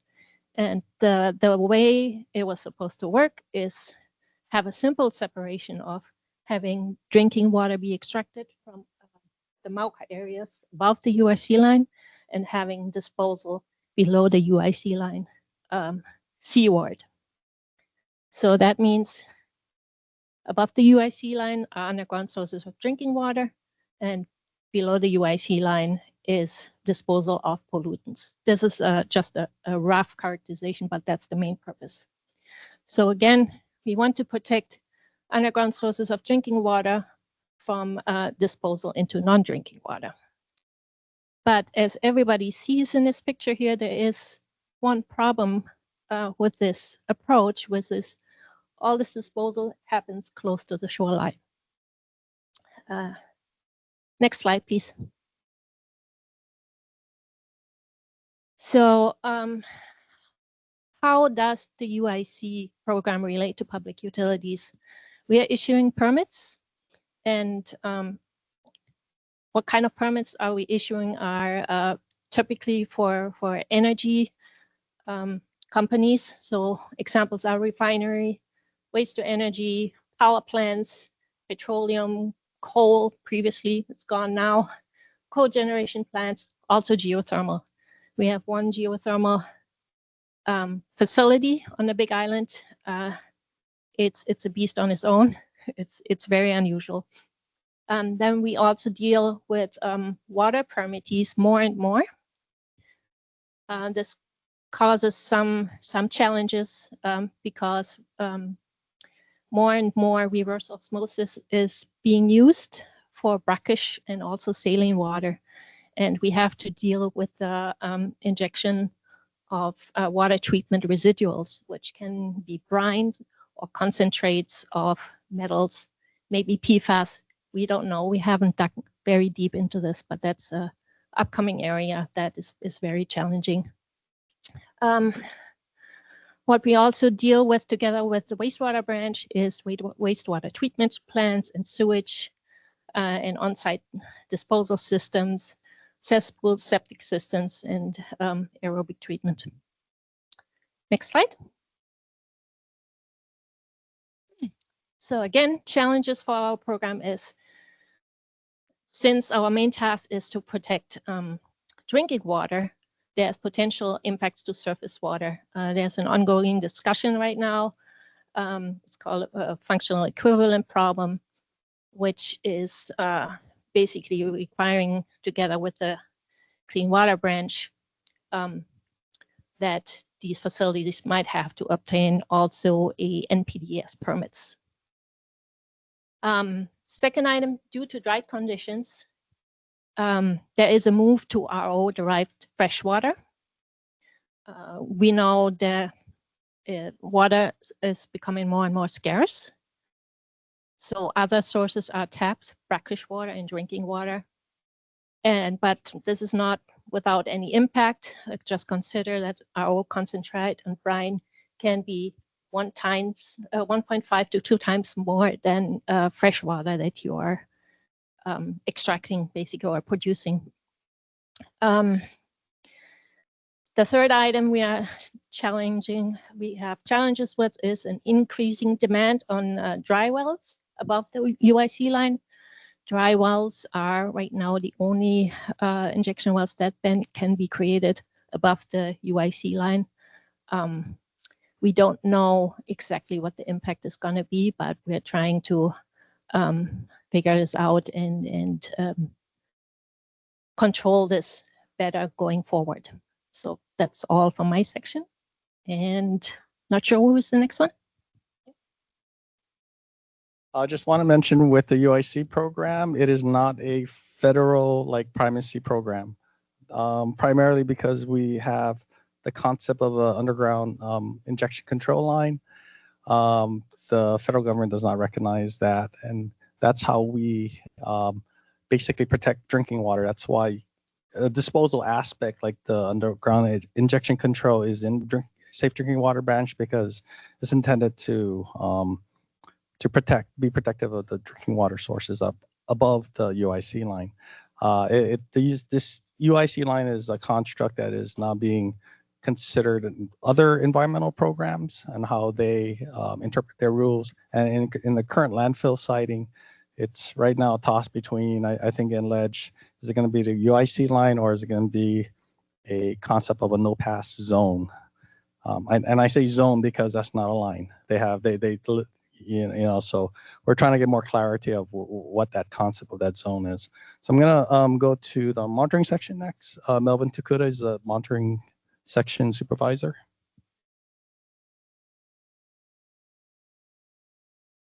Good morning, everyone. Just a little bit about myself. I'm Melvin Tokuda. I'm with the Department of Health Safe Drinking Water Branch. I have been an environmental health specialist for the last 33 years. I spent the first half of my career with the Department of Health, and with the Department of Agriculture. And I joined the Department of Health Safe Drinking Water Branch in 2008. And Joy was just asking me about when do I plan to retire, and I told her that I still enjoy this job. And I think, and then I was just thinking about it, that this has been the most rewarding job that I've ever done, because I get to work directly with the public water systems. I built relationships, built trust, and it's very personally satisfying to work this mission of delivering safe drinking water to our community. And I try and emphasize that. I realize that a lot of what the work we do has to do with building relationships. I'm glad to be here today. I want this opportunity to build relationships with everyone in this room so that we can all work together to meet that goal of delivering safe drinking water to our friends, our family, and the communities we live in. So more specifically about my section, we provide technical and logistical support to the public water systems to help them meet their compliance requirements. What does that mean? So like any public water system, no matter what the size is, they have to comply with both state and federal regulations involving monitoring for the contaminants, some 90 some odd contaminants, and that's difficult to grasp. But what we do is we try and educate and develop systems to help them meet that goal. Another thing we do is we respond to issues, concerns, and complaints related to drinking water. There are times that we get all these different phone calls and it's directed to us. Something's wrong with my water. It's cloudy, it tastes funny, it looks different. And we try and address those concerns. We also conduct studies, projects, and investigations into drinking water quality changes. And I'll talk more about that, and I'll show pictures of some of the work we've done. We facilitate compliance monitoring analysis that is done by a state laboratory division. Always very fortunate. We have a facility and a function that the public water systems can utilize at no cost at this time to have their water analyzed. This saves them thousands of dollars every year by being able to collect their water compliance samples, deliver it to the state lab, and have the analysis done and credited towards their compliance requirements. We also do data management and analysis of the water quality data. We look at trends, we look at things that may have a long-term impact. Next slide, please.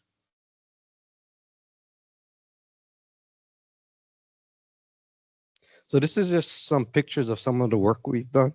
We have teams go out and do testing. A couple of these were involving special projects we've done. We've done non-target analysis. So these samples that we take sometimes are not regulated contaminants, but these are contaminants of concern. They could be emerging contaminants. The picture on your right is a picture of a wastewater project, wastewater indicator project that we just concluded. Next slide, please. We also do outreach and education. So with the public water systems we serve, a lot of these guys may not have the background to know and understand how to collect a drinking water sample. So annually, we provide training throughout the state. We run about 5 or 6 training sessions. This is one of the training sessions on the wall where we gather up all our public water systems personnel that utilize our state laboratory division, and we teach them specifically on how to collect each analyte that they deliver to the state laboratory division for analysis. Next slide, please. Some additional functions that we do emergency response, we do investigative and forensic sampling, we do groundwater protection sampling, we collaborate with other government agencies to conduct water quality data collection. We do special studies to identify and quantify the presence of emerging contaminants. Next slide, please. So some of our emergency response we did in Lahaina, we did surveys of the damaged areas, surveys of the infrastructure. We actually helped with their startup of their initial drinking water sampling to identify if there were any contaminants introduced because of the wildfire. We also responded to the Joint Base Pearl Harbor contamination of their water system. Next slide, please. And just a little bit about the Joint Base Pearl Harbor event. It was a huge effort, both by the Navy, the state, and other agencies to try and deal with that contamination. And it's still ongoing because the Navy has voluntarily continued to monitor contaminants in their drinking water system. Next slide, please. And some investigative and forensic studies. So in response to some calls and complaints, we occasionally go out, and especially sensitive is like a public school or a facility that caters to some of the more vulnerable population. So the first picture you see on the left is a picture of King Kamehameha Elementary School in Lahaina. This is pre-fire event where there was a complaint about the water quality, and there were health concerns brought up. So we actually did some investigative sampling there. The second picture in the middle is a response into a public school here on Oahu that was participating in a study that the University of Hawaii was using a method not certified to identify total petroleum hydrocarbons in their water. And some of their results were quite extensive. So we actually did a set of sampling to determine whether their results were credible. I'll just leave it at that. And the picture on the far right involved a detection during a compliance monitoring of a contaminant that was in a public water system. And we did multiple rounds of sampling to try and localize where that contamination was coming from. And we were able to identify that it was part of a new construction project that they introduced a contaminant with one of the products they use in the new construction. Next slide, please. And then emerging contaminants. So in 2022, we started doing a PFAS statewide study to identify if the impact of PFAS in water supplies in the state of Hawaii. Initially, we started off with 25 public water systems. That expanded, and we are still continuing this project to date. Next slide, please.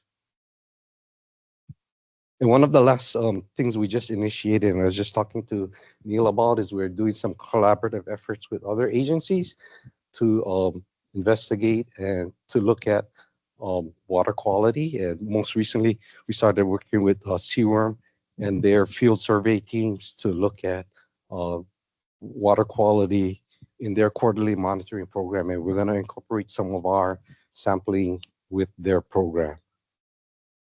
Next slide, please. And like I mentioned earlier, one of the other projects we do is groundwater protection. These are photos of a wastewater indicator project that was spearheaded by our senior geologist, Bob Whittier. And what we're looking at is if there's any impact of wastewater discharge that could be impacting drinking water sources.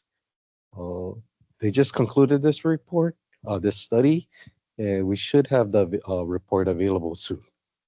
One thing I failed to mention was on our emergency side, we collaborate with multiple agencies to try and assist wherever possible. As far as the 2023 Lahaina wildfire, we were able to be quite involved with that.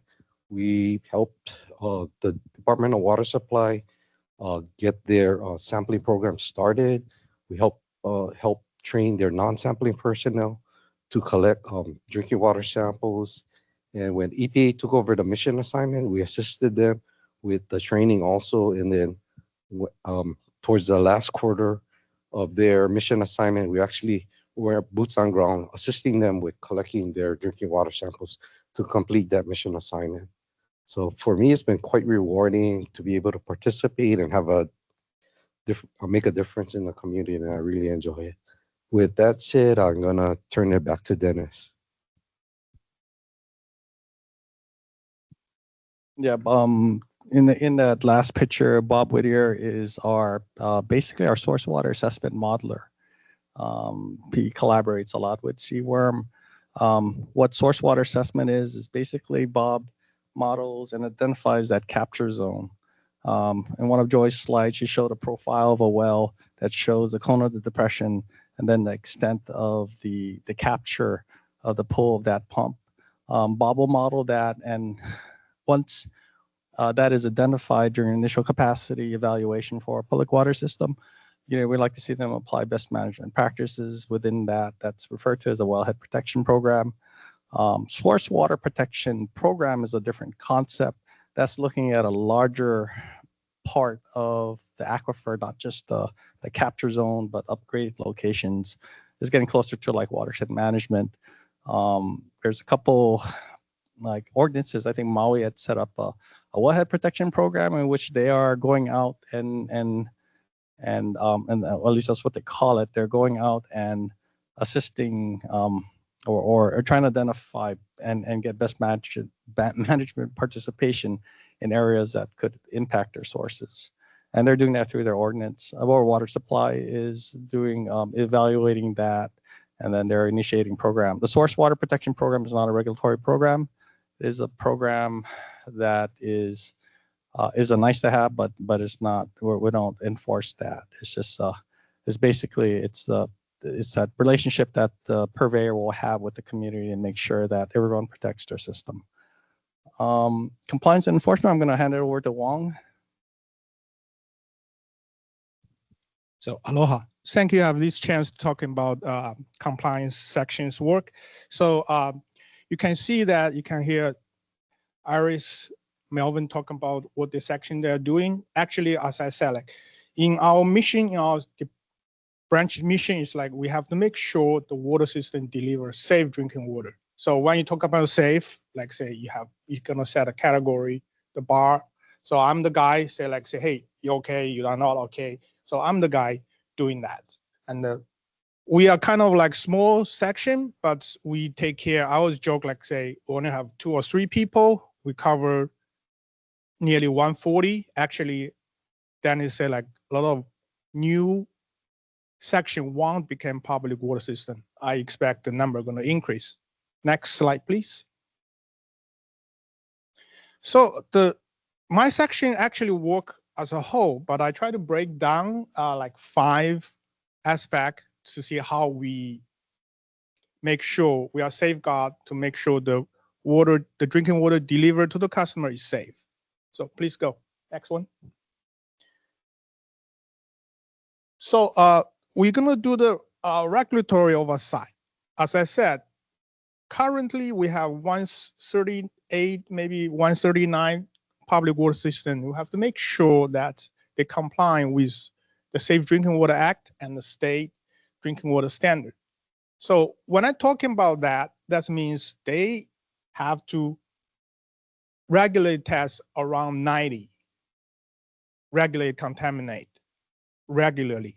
So when they give me data, I want to see the data, their water quality data will complying with the established maximum contaminant level and the treatment techniques.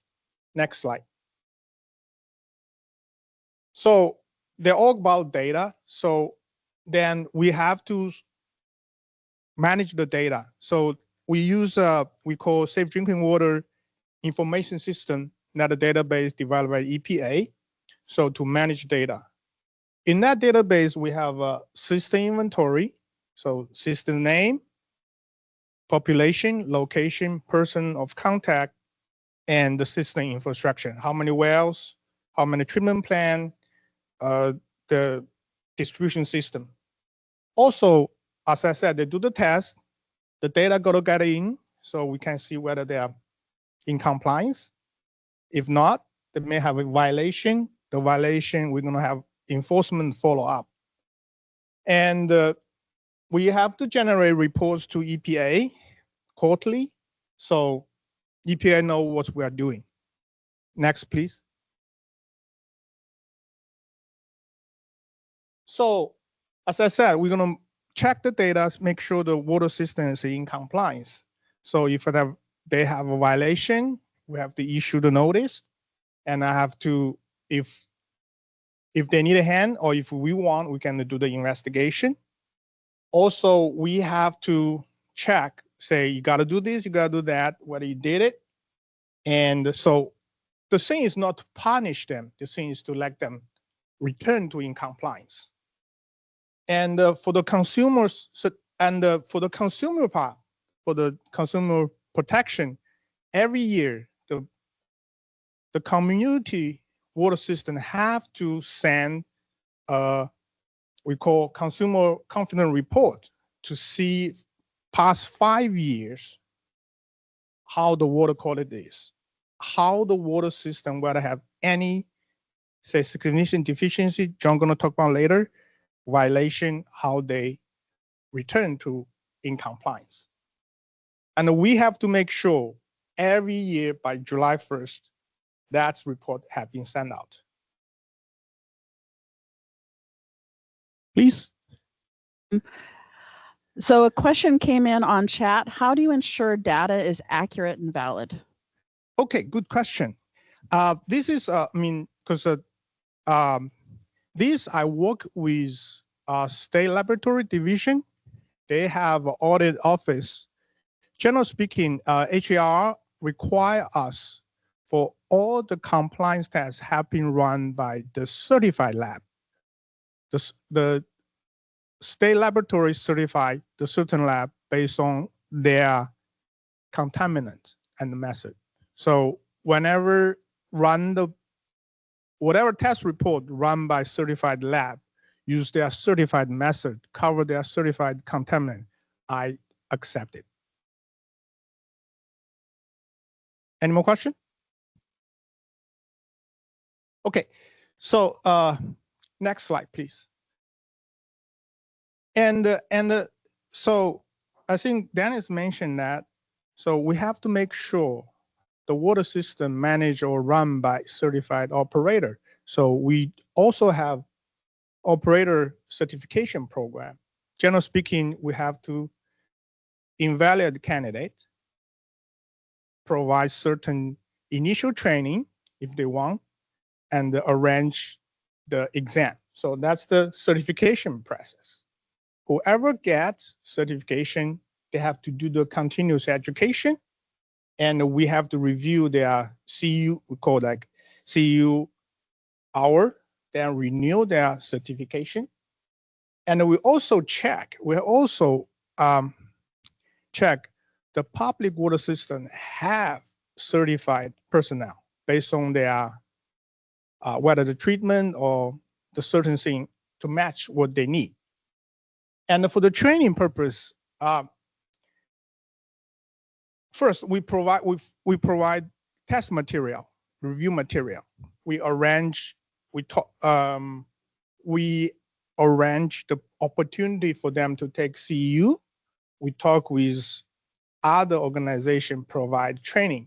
We support a small water system operator to take the, say, Pacific Water Conference or other conference so that they can get the PUC, they can expose them to the new, update their system on the regulation and or funding or whatever. So that's the support. Of course, we got an enforcement. Actually, I joke and joy because that's one thing we found that one PUC system may lost their certified operator. Then this is, I don't know whether it's the driving force for this meeting, but that's the time we start to talk with PUC about this issue. Next, please. I think that's, yeah, next one. And the technical assistant, this is very broad because as a Melvin shared that, I got a call from operator, I got a call from water system, like for this, for that. And I always joke. Each time I have time talk with the water system, talk with the operator. I say like, you guys great, because think about how many rules you guys gonna follow. I only know like I know some of them. I know all of them, but I'm only understand portion of it. And you guys know everything. You guys put in the use. So we tried, it's not me, it's not only my section, actually a whole branch provide assistance to the operator, to the water system. Because our branch have kind of like, that's philosophy.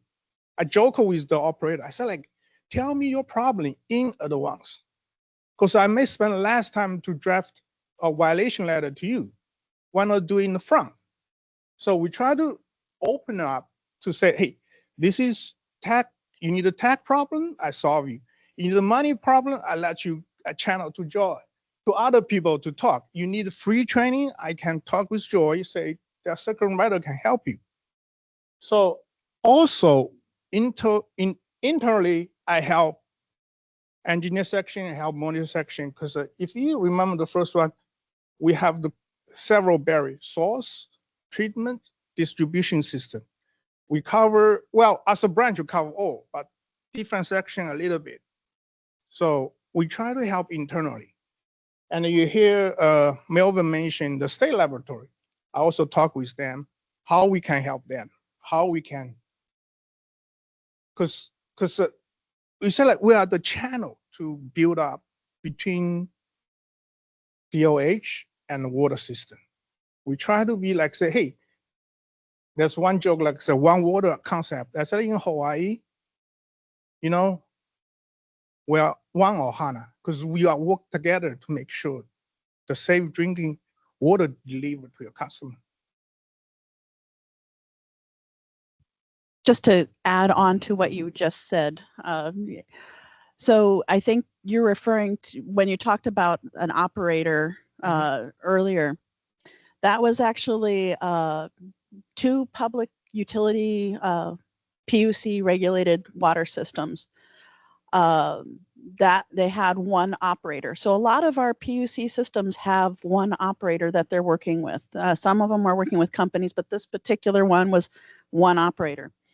That particular morning, I got a phone call at 6 something in the morning saying, our operator died. What do we do? And so it was before 7 a.m. So I started making phone calls around the island saying, hey, are you willing to be a DRC for these other systems? Are you willing to be a DRC, and finding them an operator, contacting Department of Health saying, hey, here's the situation. What do you know? And trying to get them so, hey, we can continue to operate. So all of a sudden, we found them a direct responsible charge. And then you had brand new operators who had never operated that system before. And they were having a lot of positive total coliforms, positive bac T samples on their tests. And that was when, okay, Wang said, Joy, can you, hey, this is a problem. Can you go out there and help? Can you help them? So initially it was phone call, and they were telling me all the right things. And it required to actually going out there and seeing, okay, what are you doing that's actually causing these positives? And then working with them. And do we have a perfect solution? We don't, but they haven't gotten one for a while. So it's a collaborative process of how do you help and get them back into compliance. Thank you, Joy. There's another question back here. For you, is the reason that the total coliforms was caught when there was a new operator because there was a new operator, and then like how long was that left, I guess, undetected under the prior operator? So in that particular case, it was I don't want to call it a sampling error, but it was a methodology of sampling that was, I don't know how to say that. We modified how they were taking the sample, and they're no longer having positives.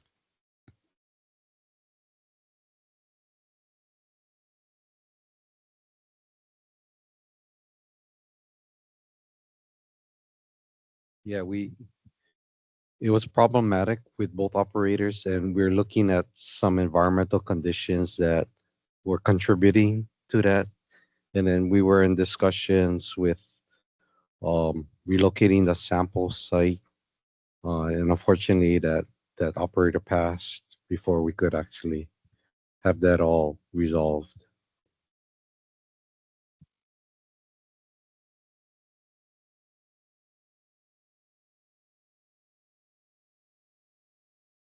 Yeah. Get on to the next slide, please.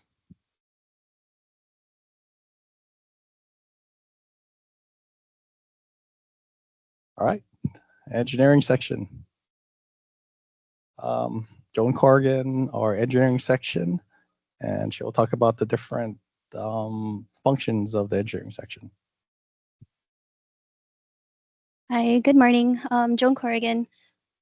I know it's been a while since all of us have gotten together, but I guess over 2 years ago, if you're used to contacting Mike Miyahira, I'm the new Mike. Next slide. So in the engineering section, each of the engineers have a dedicated rule or program that they're the subject matter expert for. That's what I have in green here. So I have one staff that is responsible for managing the lead and copper rule and capacity assessments. I have another engineer who does surface water treatment, disinfection byproducts, and then I have 2 drinking water state revolving fund staff.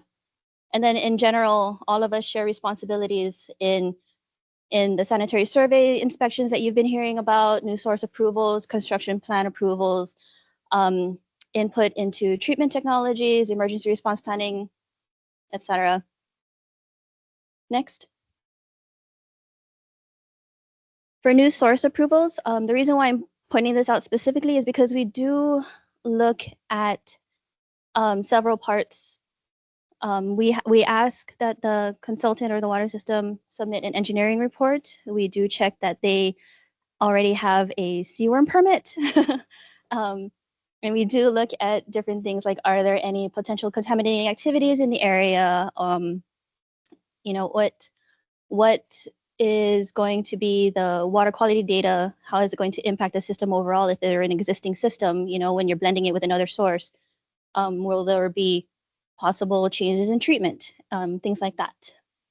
And then of course, construction plans are also submitted to us for review and approval. Next. Yes. Thank you guys for being patient with all my questions. On your previous slide, I just had a general question, maybe just for anyone that can answer it.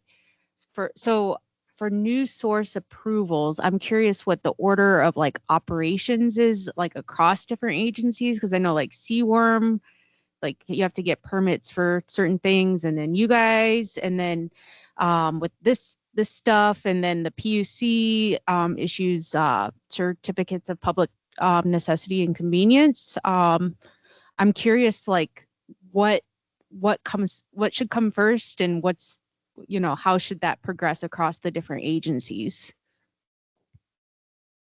From my knowledge, I know I mentioned that I do make sure that we check for that the system already has a seaworm permit for the well.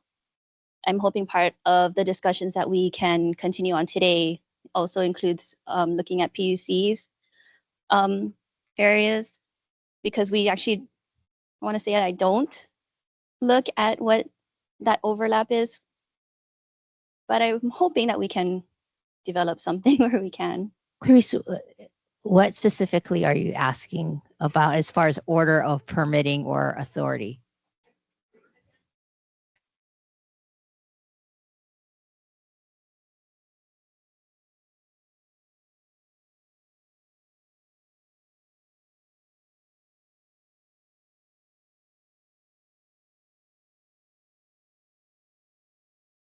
Seaworm permits and these first, or is it okay for the CPCN to come first before these permits are So it depends on the entity and where you, and so this is kind of the knowledge of who is asking for what.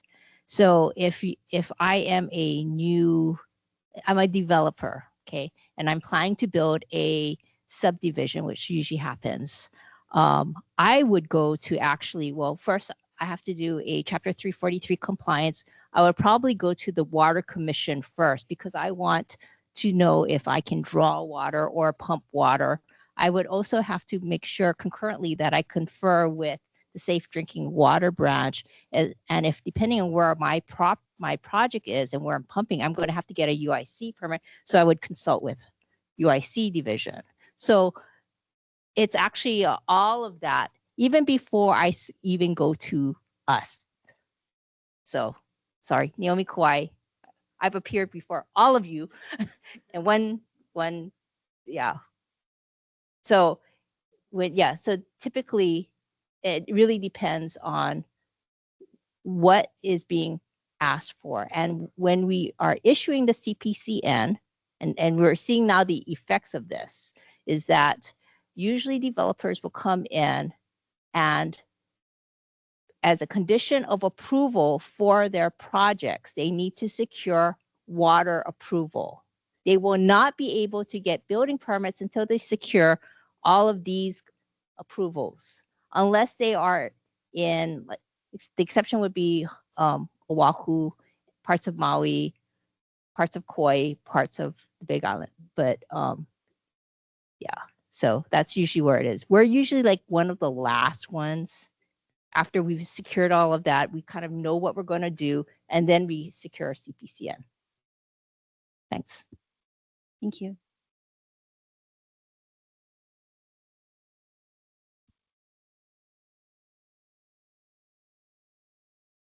Capacity assessment. Sometimes you'll hear this referred to as TMF, which stands for Technical Managerial Financial Capacity. This is a very important part of what water systems need to consider.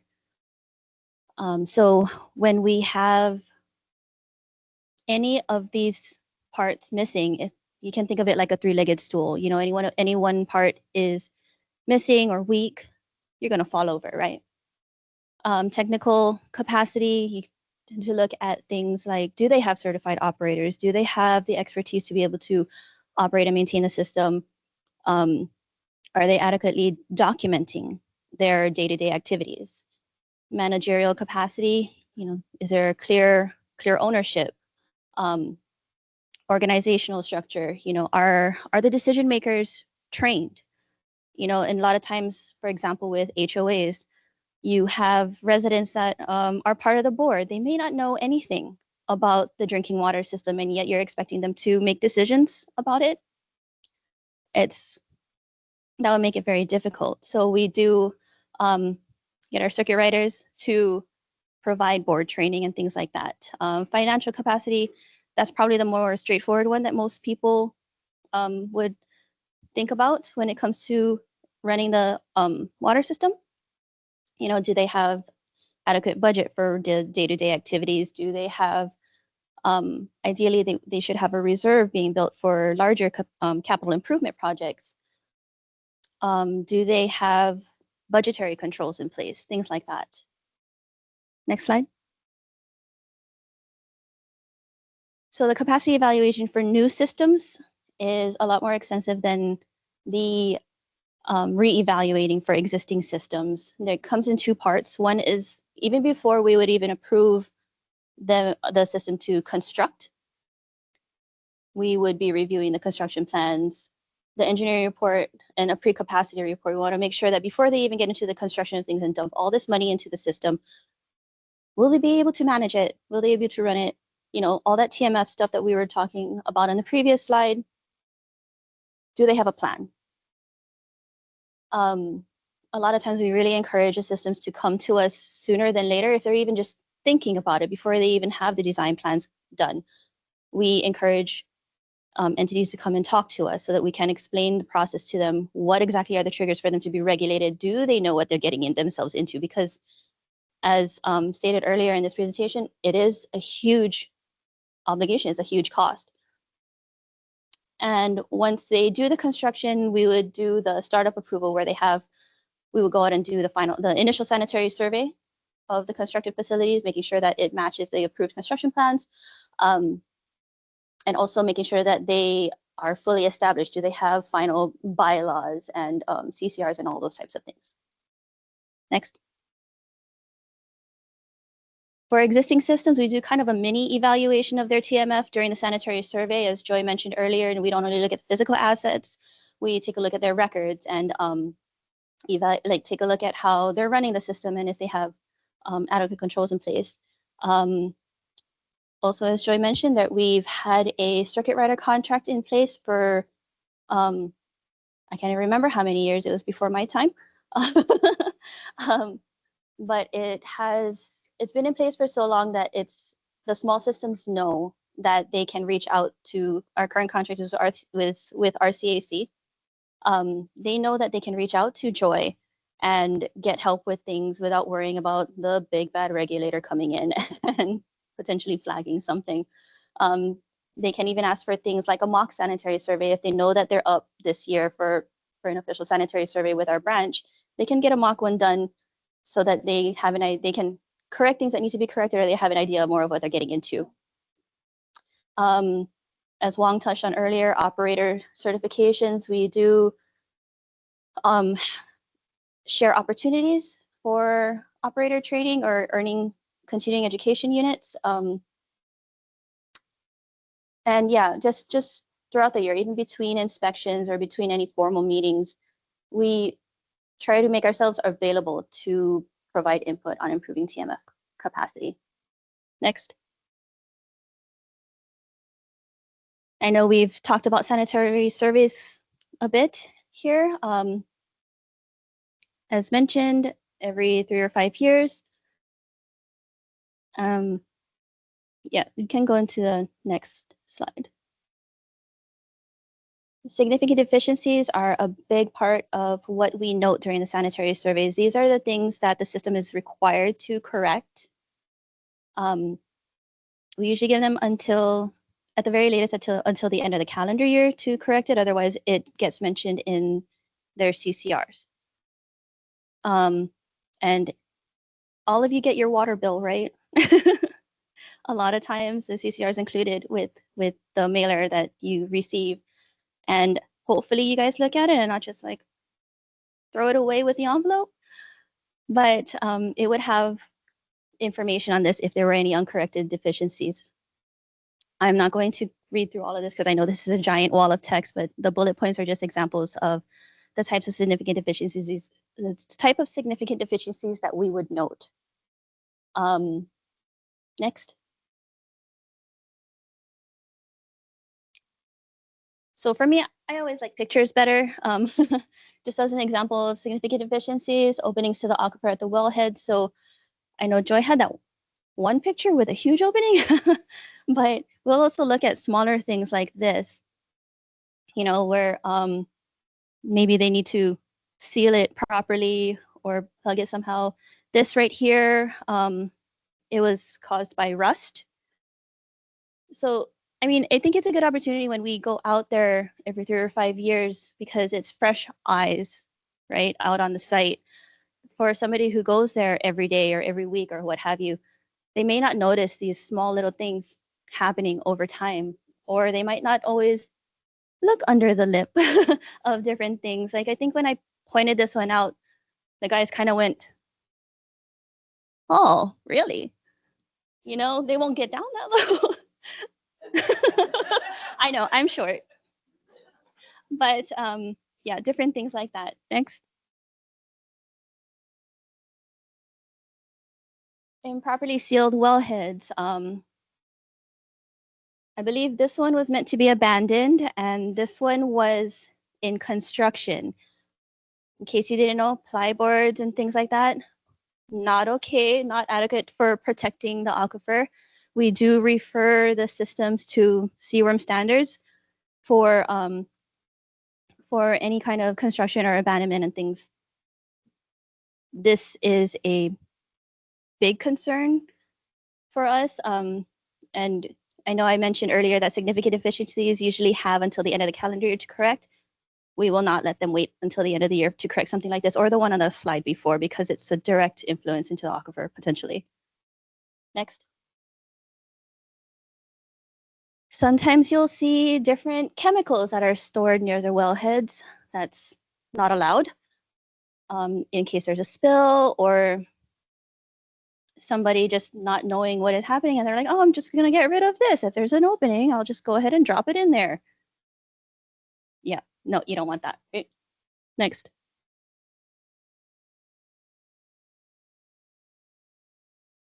A few times we've seen livestock on a site, whether intentionally or unintentionally. The unintentional ones is usually when there's, say, a hole in the fence and animals can get in. The intentional ones where maybe they're using it for vegetation control, but no, they're not supposed to. I mean, you can't imagine if you're walking around the site, what are you stepping on, right? And then you go and climb the ladder. Where do your feet go? Where do your hands go? And then what are you touching? No, we're not going to allow that either. Next. Openings into the tanks. I know that one on the left looks familiar. We also look at the screens on the air vents. You know, geckos and things like that could get in. And I don't know if you can tell, this is where the level indicator was. It rusted so bad that it fell off. There's no scale on this thing, but these holes are actually big enough for a bird to fly into. So this tank, they were only filling it up to here because obviously they couldn't fill it up more. They have since replaced it with 2 brand new tanks. This one's offline, so don't worry about that. But next. And actually, our Drinking Water State Revolving Fund provided the money for that capital improvement for the 2 tanks, and for one like this. This is a Springboks. It's hard to tell from the photo, but it was leaking and submerged actually in standing water. It's potential to invite vectors, bacteria. They replaced it with SRF funds to something that looks like this, protected from runoff, sealed properly. There's a nice little fence around it, and there's actually another fence around the whole area as well for added protection. Next. Oh, I think there's animations on this that I forgot to turn off. So just a quick intro to the Drinking Water State Revolving Fund. We do receive funds from EPA. We do have a state match portion that's required. We can take a portion out of it for administrative costs and special projects, but majority of those funds get loaned to the drinking water systems for the capital improvement projects. And then the repayments come back to the program where we can lend it out, and that's where the revolving part comes in. Next. Who is eligible? So pretty much if you're a community water system, as long as you're not a federal water system, or you're a nonprofit, non-community water system, you're eligible, you're an eligible borrower. Okay, next. What projects are eligible? So everything from source through treatment, storage, and distribution is eligible, including, and also green projects. There's security things that came up, topic that came up earlier. Those types of things are eligible. It's probably easier to.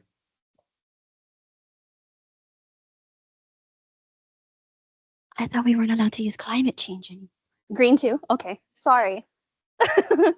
Sorry, there's new rules.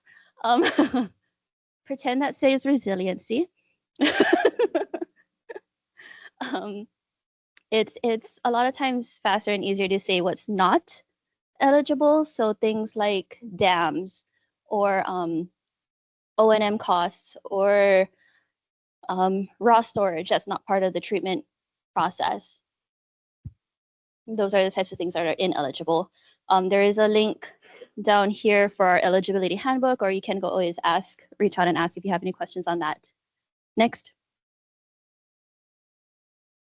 Something to keep in mind, we are a loan program, not a grant program.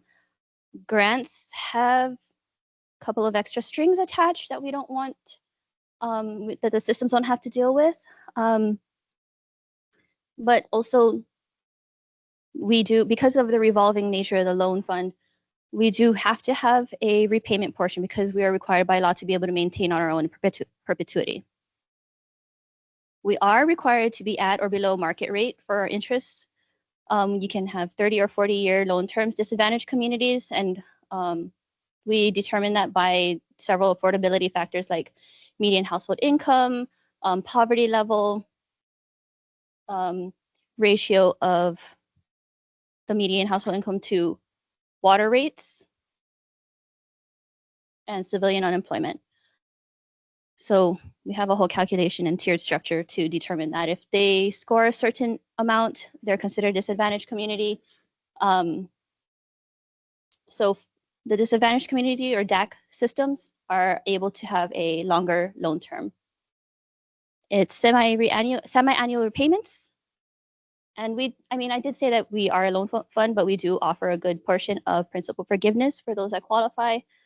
And then the priority, when we list our projects on a priority list, the priority, other than, of course, addressing direct health concerns, we look at shovel-ready projects and disadvantaged communities. Next. Yes.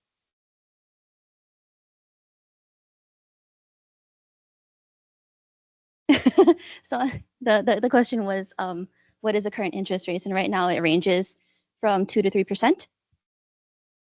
Since the program was established in 1997, we have issued almost $520 million in loans. Almost 79 million of that was in principal forgiveness. And you can see the distribution on the pie chart here. We actually only started lending to privately owned water systems, privately owned public water systems in 2020. So for 5 years, they tend to have much smaller systems. And then because they're newer to the program, they don't have as big of a slice here. But yeah, it kind of makes sense with the distribution, right? Honolulu obviously has the highest population, higher need. And yeah, the 4 counties are definitely the biggest borrowers.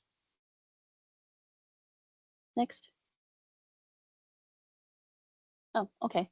So this is just some of our contact info, everybody who spoke from our branch today. Feel free to reach out to any of us if you have questions. Are there any questions for now?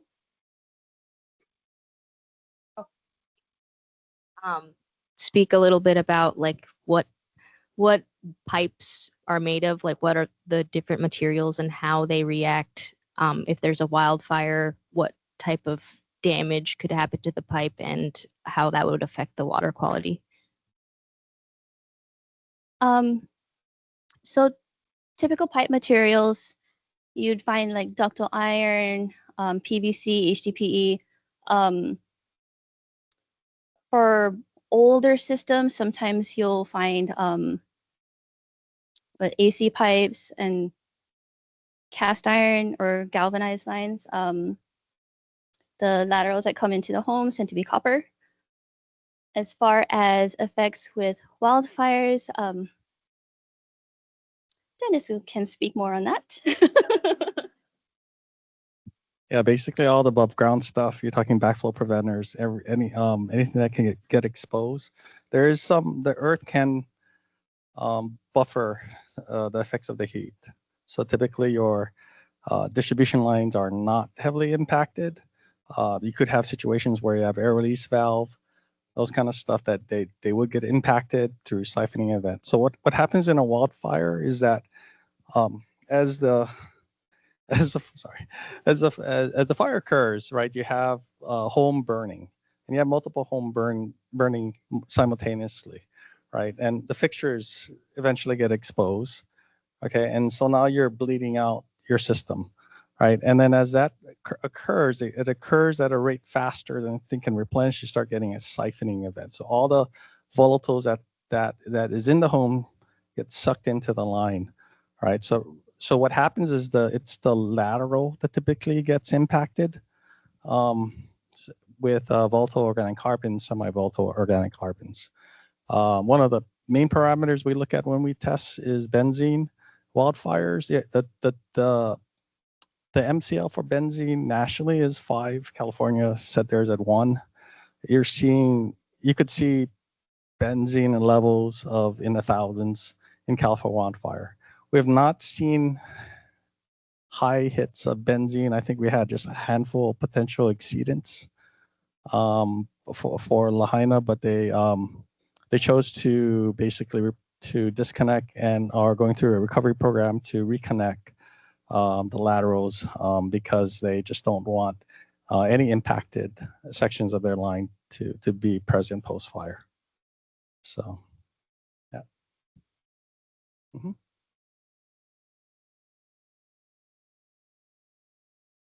I was wondering if you could expand a little bit more on what like advice you give to utilities who have the financial like deficiencies in their capacity assessments.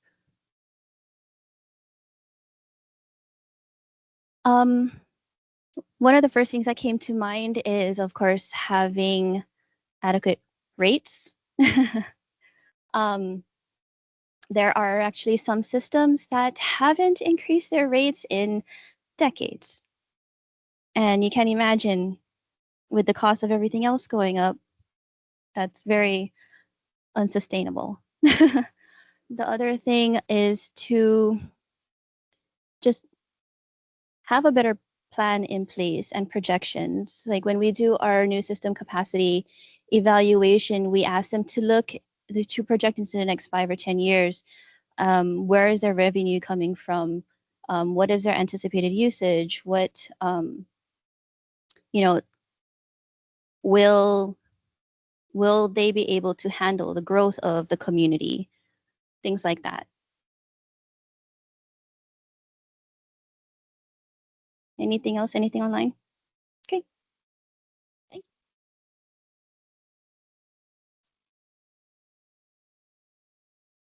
Schedule.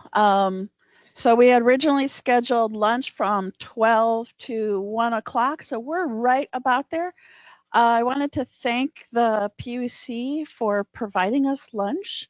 Part of that was it's a working lunch. So it's to everyone to get to know each other, talk story, talk about water issues. So please take the opportunity, and I think we'll reconvene at 1 o'clock with meals up at 1.